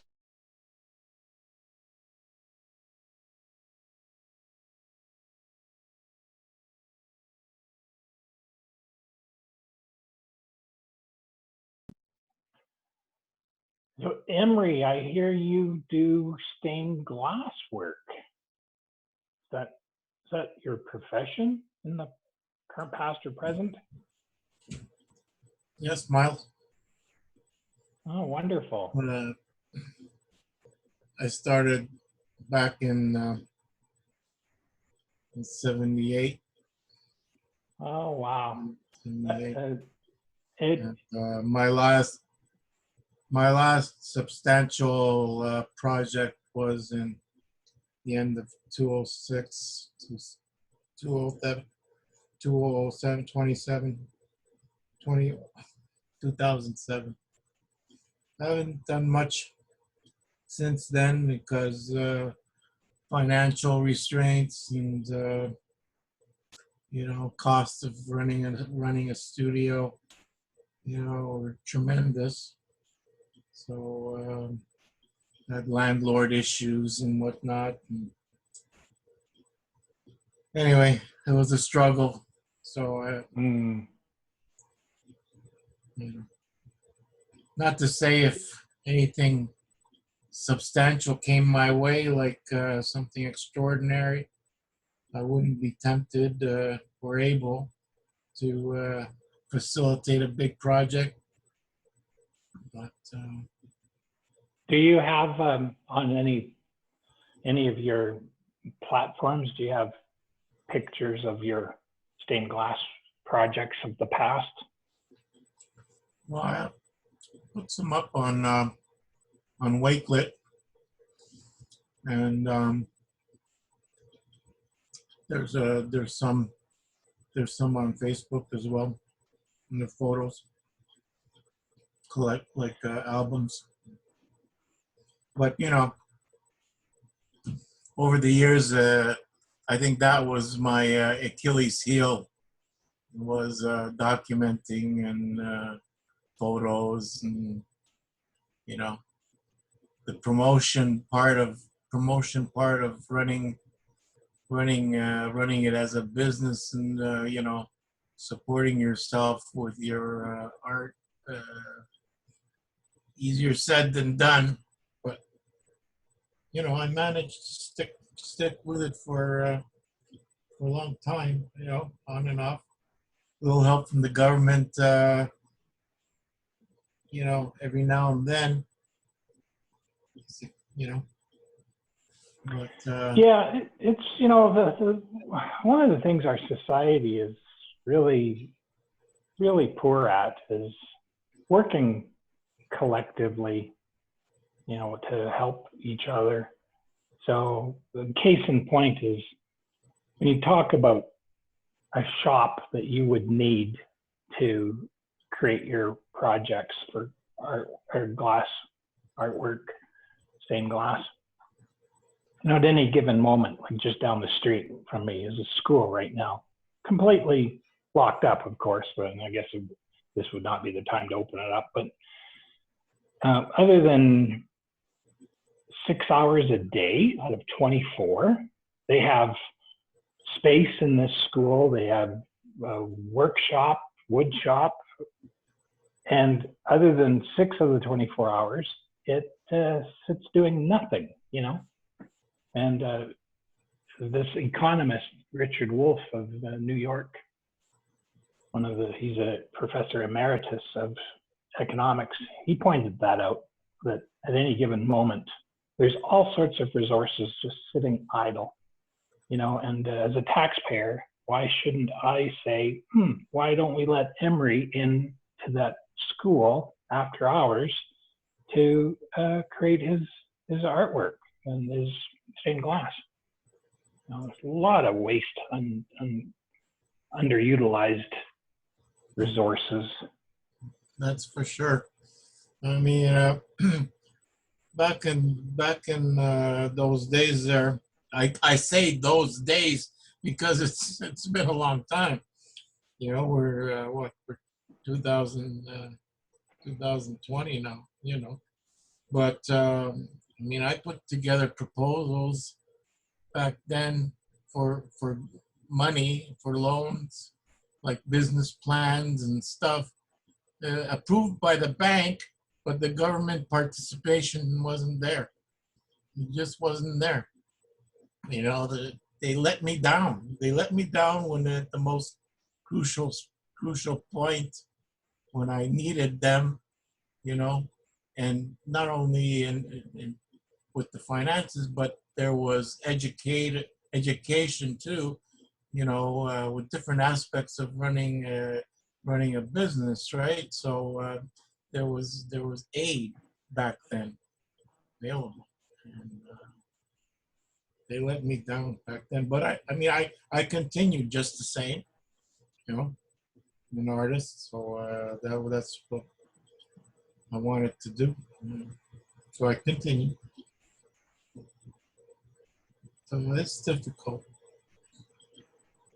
Yeah, and you know when I'm talking about governance, that's because I see that we have serious gaps. Our governance has not evolved with the times. And so what I just said, it's not rocket science, right? That schools everywhere in the Western world, around the world, sit idle. The resource sits idle, but for perhaps 8 hours. Let's give them 10 hours a day. So in other words, there's 14 hours where this resource could be used by others and be contributing to the economy, contributing to sustaining artists like yourself. And it's not rocket science to point that out. It just takes somebody to point it out and then to say, all right, why aren't we doing something about it? And holding our government and governance to task, are responsible for these inadequacies. So case in point, talking about the beer crisis, that you don't have to be a Harvard scientist to have seen this coming. People have been talking about it for forever. And yet, oh my, all of a sudden we got a beer crisis. And where's the personal protective equipment? Like, why are we so ill prepared? Again, I'm not a medical professional, but I'm thinking if I do have some background in emergency preparedness, and this is nothing new to be thinking about scenarios and contingencies and being ready to go. So it's a real failure of our governance that we have been ill prepared. It's failure for sure, Miles. I mean, just look at all the homeless and all the destitution that exists in our society, you know, and there's so much waste.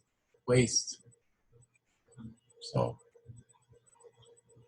Well, the big picture headline is it's a failure of humanity. We're looking at a colossal failure of humanity. And perhaps our biggest failure is to actually put any kind of faith in government in the first place. Say, oh, yep, they've got it covered. I'll just go about my own personal business, hoarding or whatever the flavor of the millennium is amongst us humans. And we'll let government figure out the big problems. So that's perhaps our single biggest failure. And our single biggest opportunity, now that we have these technologies, is to come together as humanity and really now create a framework for solving our problems.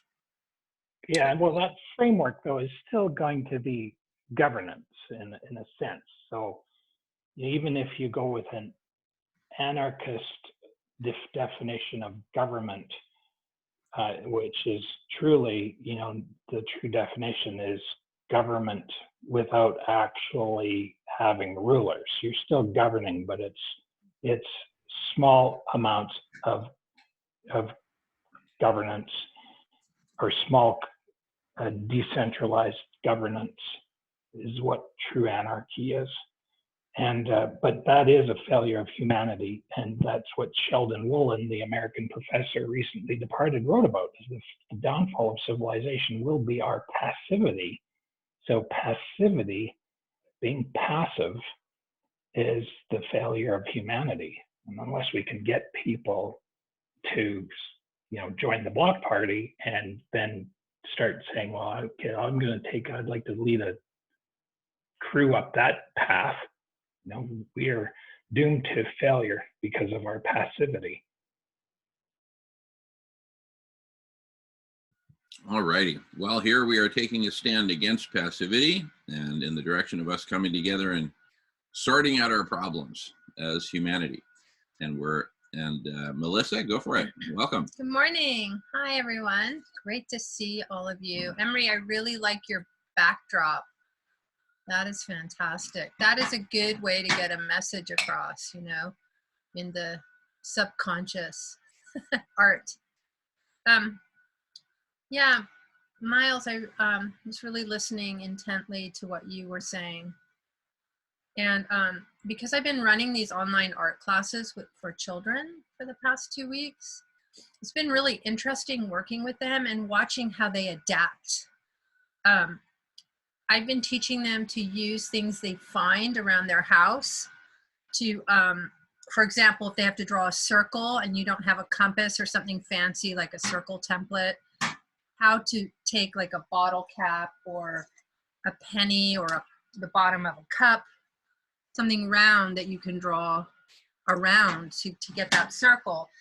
So it's really been teaching them adaptability and creative thinking for solution finding or problem solving.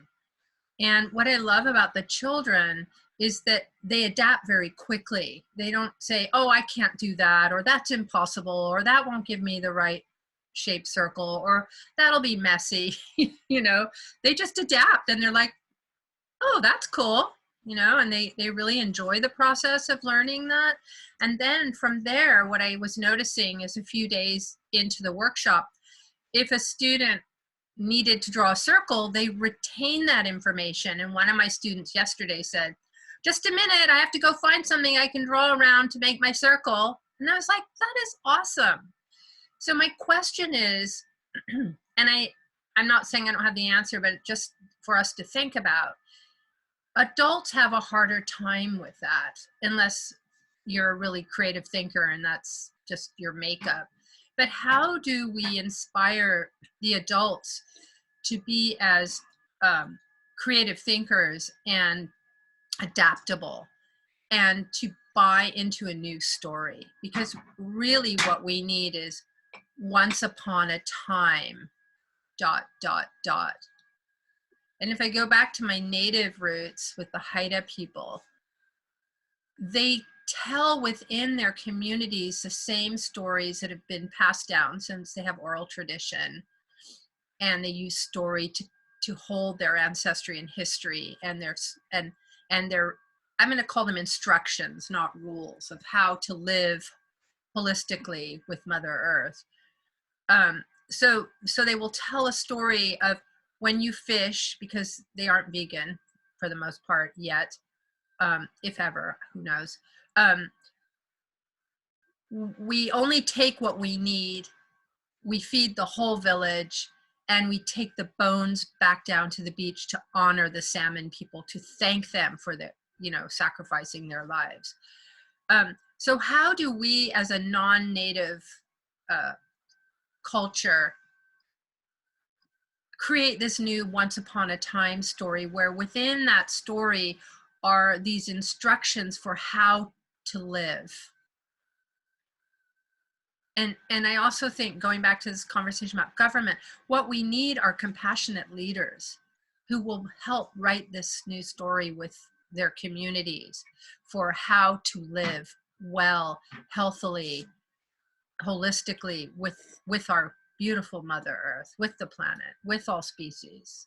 So how do we do that? Well, for me,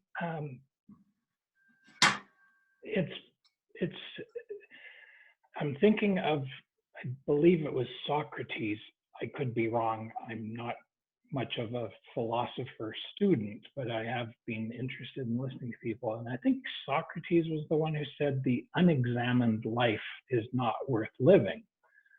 And that's what I've been doing for the past 5 years, is really saying, all right, what is wrong with, you know, what I've been suffering from is cognitive dissonance and spiritual dissonance.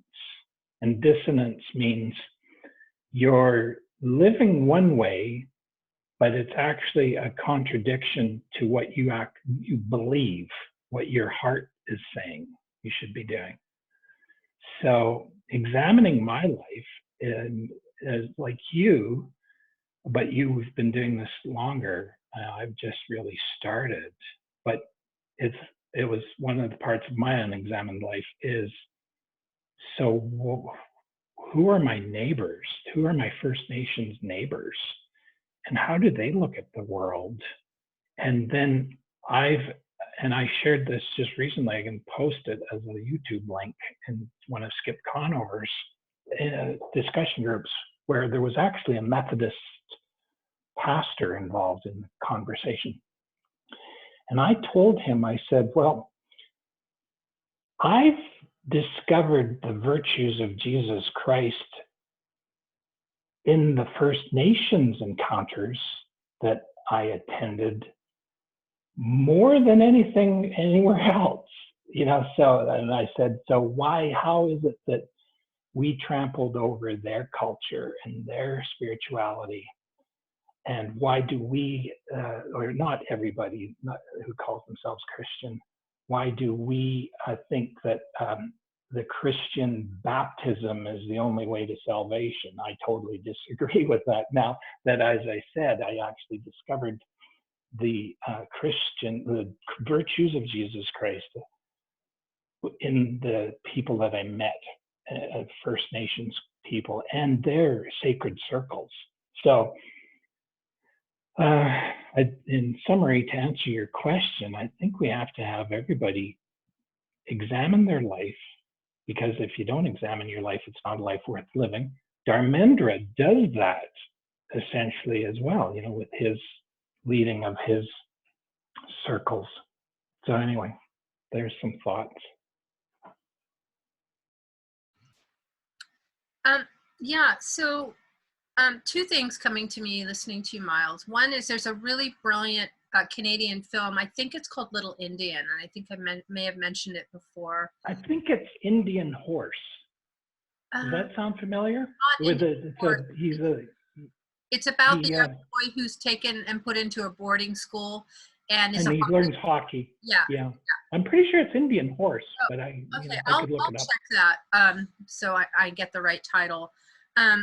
And it really shows this confrontation of two worlds and the destruction that the colonizing world brought upon this continent, and this clash of it's not a clash of belief, but this imposition of Christianity on people who were already very spiritual, and the destruction that brought, the havoc it brought.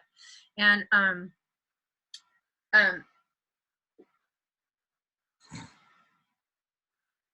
I think it's really worth everyone watching that film to really understand how Christianity has become this dogmatic rulership, I'm going to call it that, which really has incarcerated people's minds and hearts.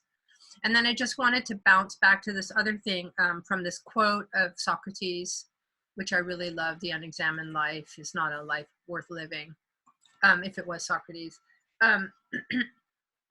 In my case, personally, I think I would have probably stayed asleep a lot longer had it not been for a series of events in my life that were very challenging. So it was through loss where actually I was jolted awake.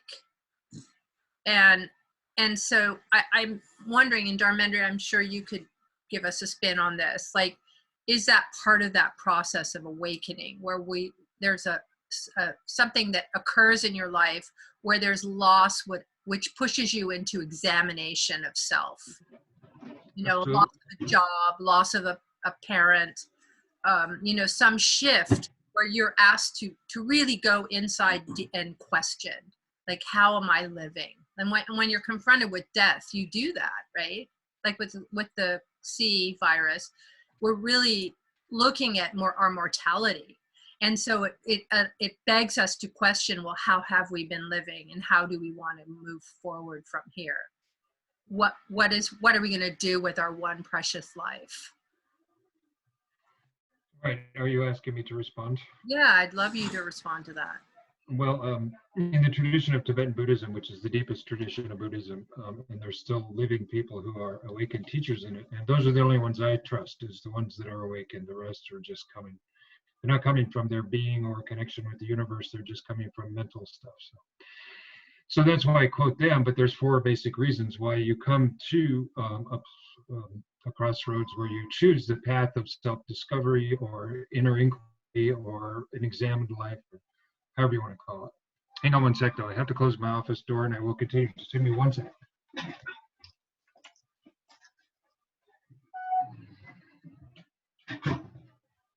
And James, I see you. I'll call on you in a moment. And so basically there's either you realize there's impermanence, which is how I did it. I had a car accident and went out of my body and woke up in the hospital getting stitched up. So that was my way of coming into it, even though I had been into it for several years, but not intentionally, consciously. After that point, it was an intentional decision. Also through suffering or loss of any number of kinds. also through world events such as the Dos Equis experiment or experience, I guess you could say, we're all wrapped up in. And then there's also through meeting somebody who's already awake and you happen to resonate with them and you get it that way. That's the only way out of the 4 ways that's actually, I guess you could call positive. But none of those things actually will become a cause for you to really stick with that unless you've gone through a profound disillusionment with the world.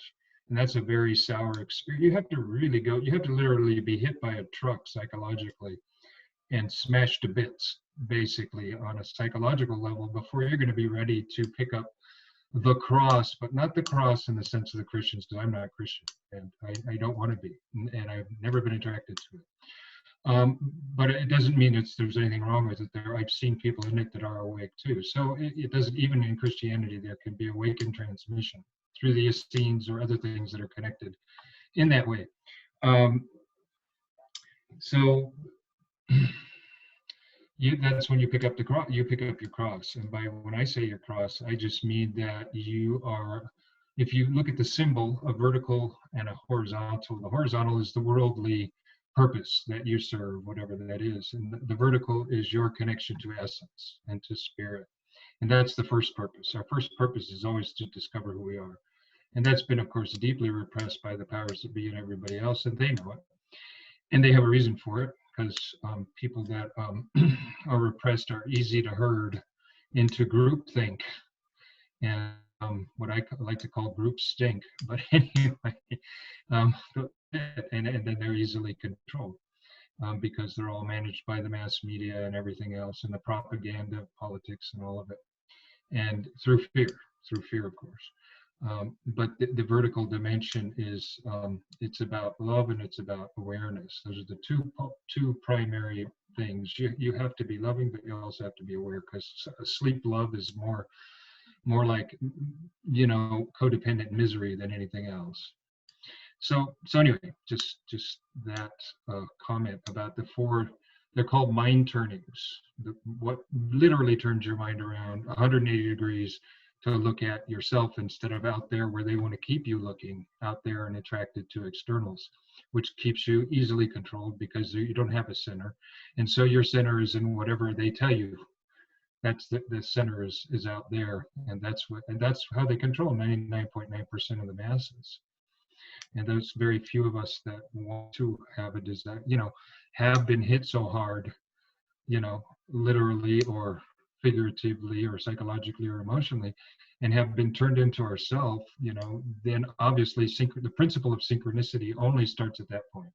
That's when things start to come into your life, because there's a whole vast network of conscious intelligence, embodied and unembodied, that starts to come and want to share with you, because once you choose the path of awakening, there is just so many more resources and of course as you call it, First Nations people, but I just say indigenous tribal people have been connected to that for thousands of years.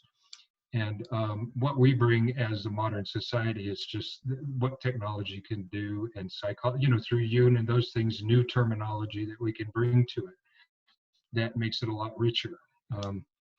To be able to start to share with people and create a platform for, because the psychological part is what you first encounter, just how deeply conditioned we are. And for that, Yun and people of that caliber, and Wilhelm Reich and people like that and Tesla, I'm starting to go into other areas than just psychology, but just where people started to reach out into, and some of them have been repressed heavily, like Reich and Tesla. Although not so much now, thanks to Elon Musk with Tesla anyway. But yeah, it's so you start there, and you start digging into the psychology of things. We need to in the Western world, and then once you're cleaned up enough, you can start to sit silently, because your mind won't let you sit silently if you're still messed up psychologically. It'll bug you about everything, and it'll do all kinds of things. I'm sure that's more than you were asking for, but it's just about mind turnings and what brings you to the path. No, thanks, Dharmendra. That's really inspiring, always, what you say. And so one of the things, I'm going to go from self to jump into the bigger picture. And then, James, you're next. I'm sorry to I didn't mean to cut in and Miles. But when I had my first awakening slap and started going into this questioning mode, if I started to fall asleep again, the universe would just pitch me another curved ball. So it was a constant slap awake. And if I didn't stay awake, the slaps would get actually harder. And I've actually read about this, that, you know, there is this pattern that happens. The more you know, the harder the slap if you start to fall back asleep. And so I'm really wondering if the Dos Equis, I guess you're calling it today, or Yeah, Dos Equis. Yeah, okay. You know, is that the universal slap awake for humanity? And if we fall back asleep again, which I've noticed the noise increasing out and about around me as people start to go back out into the world, like more cars or a couple airplanes that flew over. I'm like, oh no, not already. You know, are we going to get another slap after this? You know, global, abrupt climate change, you know, heating. I don't know what it's going to be, but are we going to get an even harder slap because we're going to go back to sleep again? Yeah, it's over to you. Awesome. All right, thank you. Good stuff. Dharmendra Dot wrote a question for you in the chat. Welcome, Eddie. Great to see you, Eddie. James has had his hand up for quite a while, and followed by Miles. Go for it, James. Yeah, well, I just comment on what Melissa said earlier, but I'll just comment on what she said there as well. Yeah, you're right, Melissa, bang on. We are once we've been, as you said, awakened, those of us that have been awakened to our, you know, realities of what's going on. That's what I was on about a while ago. There's only 1% of us has, you know, really in the know at the moment. But yeah, if we do start to fall asleep, we do tend to get slaps, and I agree with that, all right, and we do get woken up again in unusual ways, and I agree 100% that that's universal energy in some way, like Dharmendra said.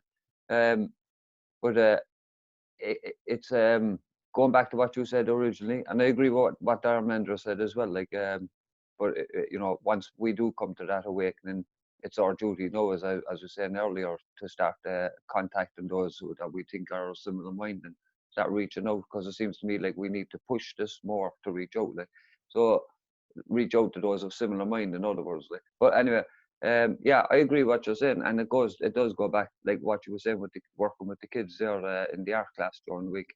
That's it. Like, I mean, at the end of the day, like, the whole world is disconnected.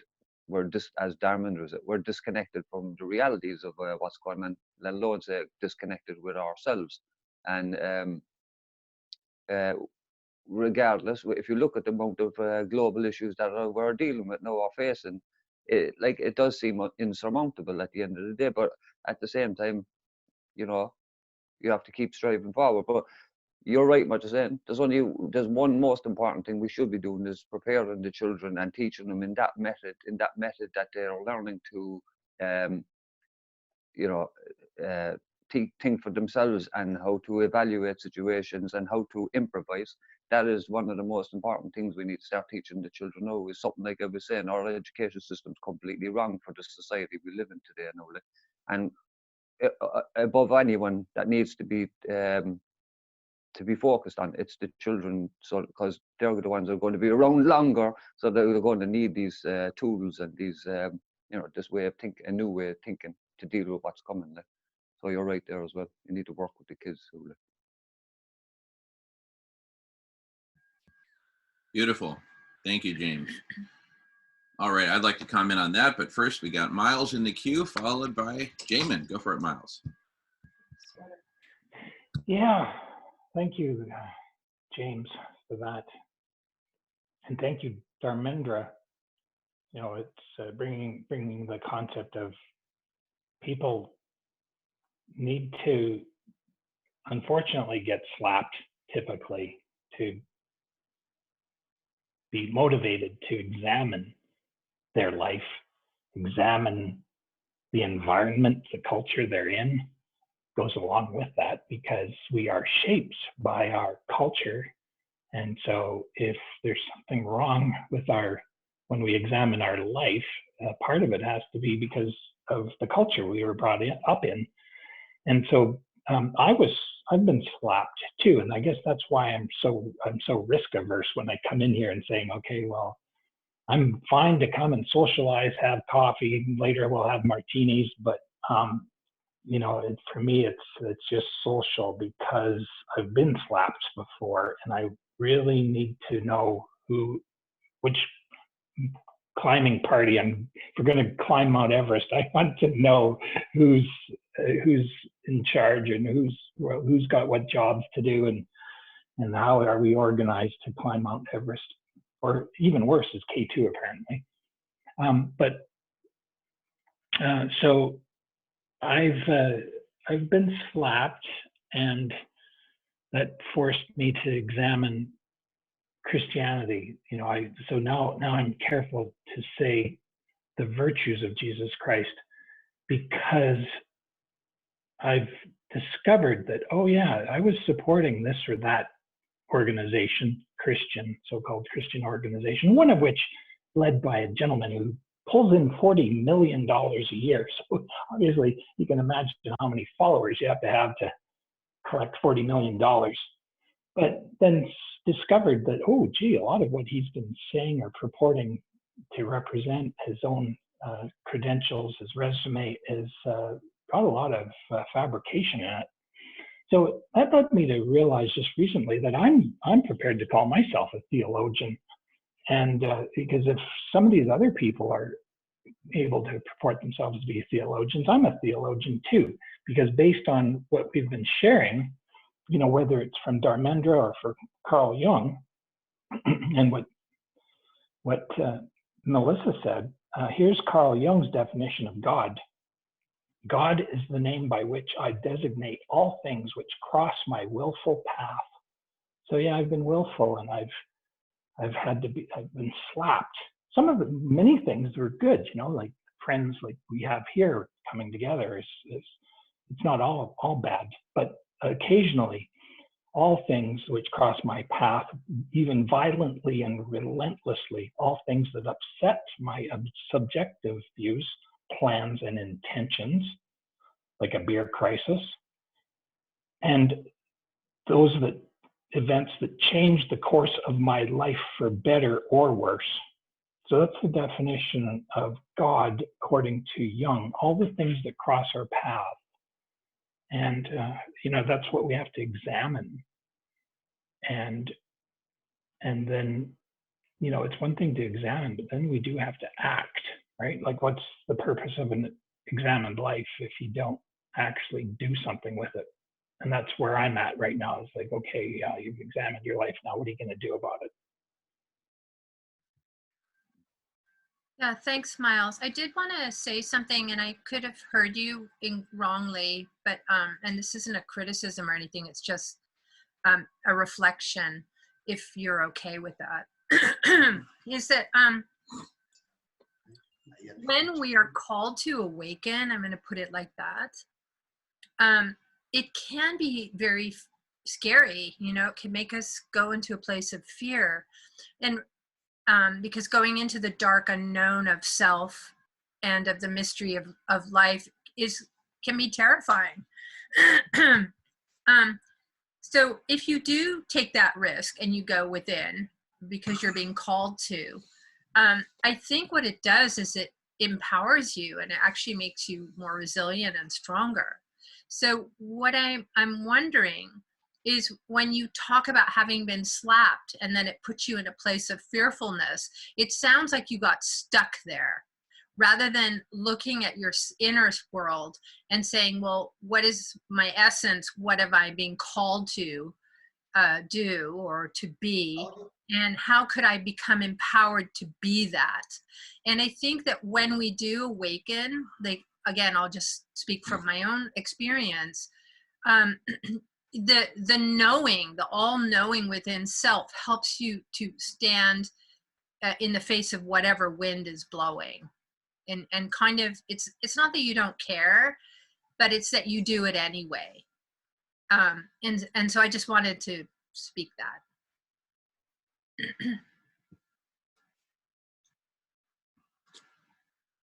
Yeah, I'll just respond and say that you're right. I have been stuck for quite a while, like, you know, definitely over 5 years, 5 years solidly stuck. And my wife would even totally agree with you. So, but it is, it is like I'm just like pushing myself out of this mud hole and trying to, I am coming out of it. So thank you for that.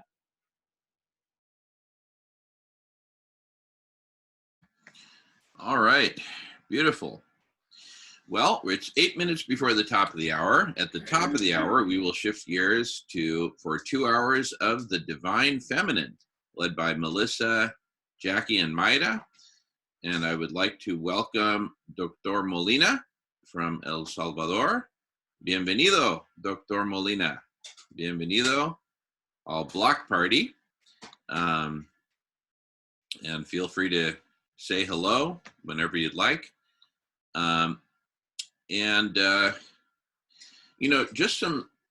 Just some thoughts about, just to kind of wrap up and bring to a close the previous 2.5 hours of conversation about the big picture.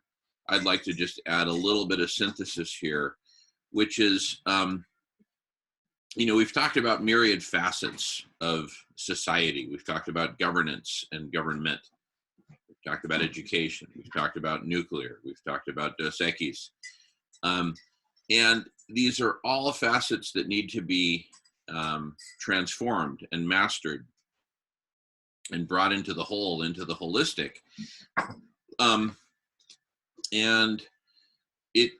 I just want to say in very plain, simple terms, the starting place for me is the starting place where humanity has always come to solve our problems, to address our problems. And that is conversation.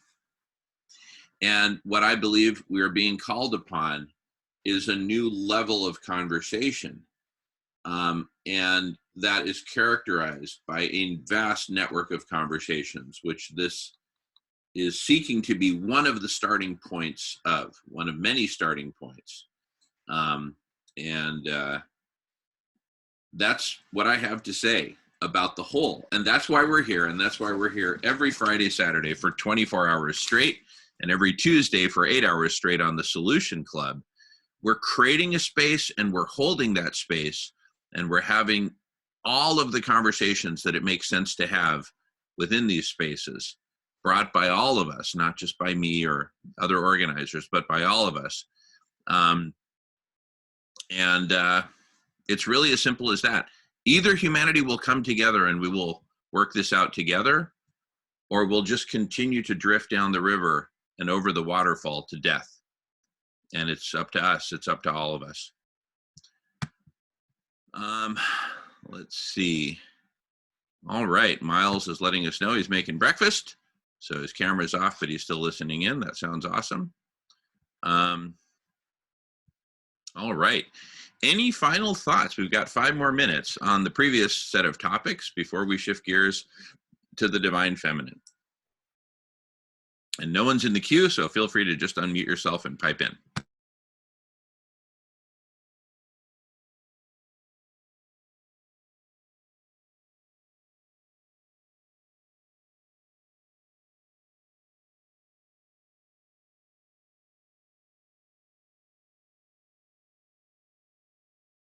Well, I'm just, oh, fuck it. Well, I'm just going to say like that. It was a good talk, and I think we should definitely look at the idea of like Melissa is doing there, working with the kids. Can you hear me, Jamin? Yeah. Oh yeah, yeah. Mm-hmm. Yeah, I think we do need to prepare our children like for a different life ahead of us, that not one that we've been used to. Like, so we do need to teach them things like social interaction and improvisation, and even just ordinary farming and gardening and simple things like that they need to learn, like that they don't normally learn in ordinary society today. It's something we need to look at, all right? Yeah, beautiful. And what I would add to that, James, is in addition to the education of the individual, what individuals should need to know how to do, we need to learn how to educate the whole of humanity, how to re-educate the species as a whole. And I believe that's a big part of what's coming out of of everything we're doing here with Block Party Solution Club and this growing network of conversations that we are also seeking to instigate and play our part in instigating.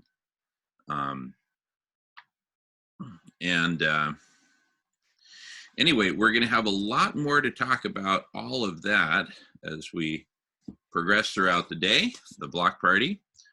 In fact, let me pull up the schedule real quick just so we can give that a quick review. All right. Let me screen share so I can make that easy. All right. Block party schedule for April 17th and 18th. So here's where we've been, a complete overview of our topic map and strategy. We did not get to this part, goals, objective function, and a whole world, but we will get to that soon. Later today, we've got plenty of time blocked off for those sort of conversations.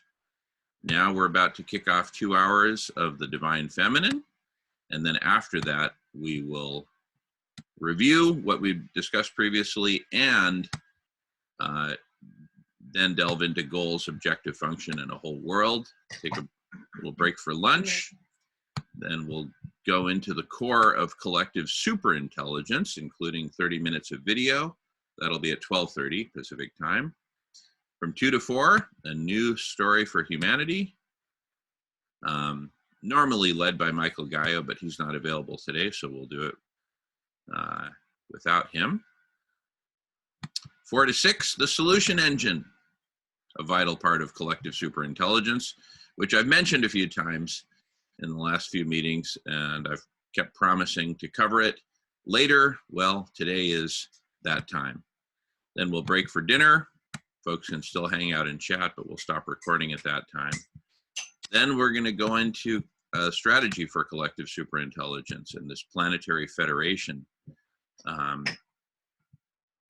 that I'm proposing that we form. And then from 9 to 11 p.m., Nolan will lead this in the next segment first one on artificial intelligence, and then another segment on philosophy from 11 p.m. to 2 a.m., the graveyard shift, as we call it. Nolan will also lead that one. And then finally, the final 4 hours will be a segment that I'll lead on who are we? What is this collective intelligence block party? And what is the Solution Club? And who the bleep do we think we are? We'll have an open discussion about all that. So please join us for as much of today's and tonight's activities and festivities as you can. Welcome, Jackie. Great to see you, sister. It is the top of the hour, so if you'll bear with me, I'm going to stop the present recording and start a new one for the Divine Feminine. So just bear with me for a moment. And we've got Maida coming in as well. All right.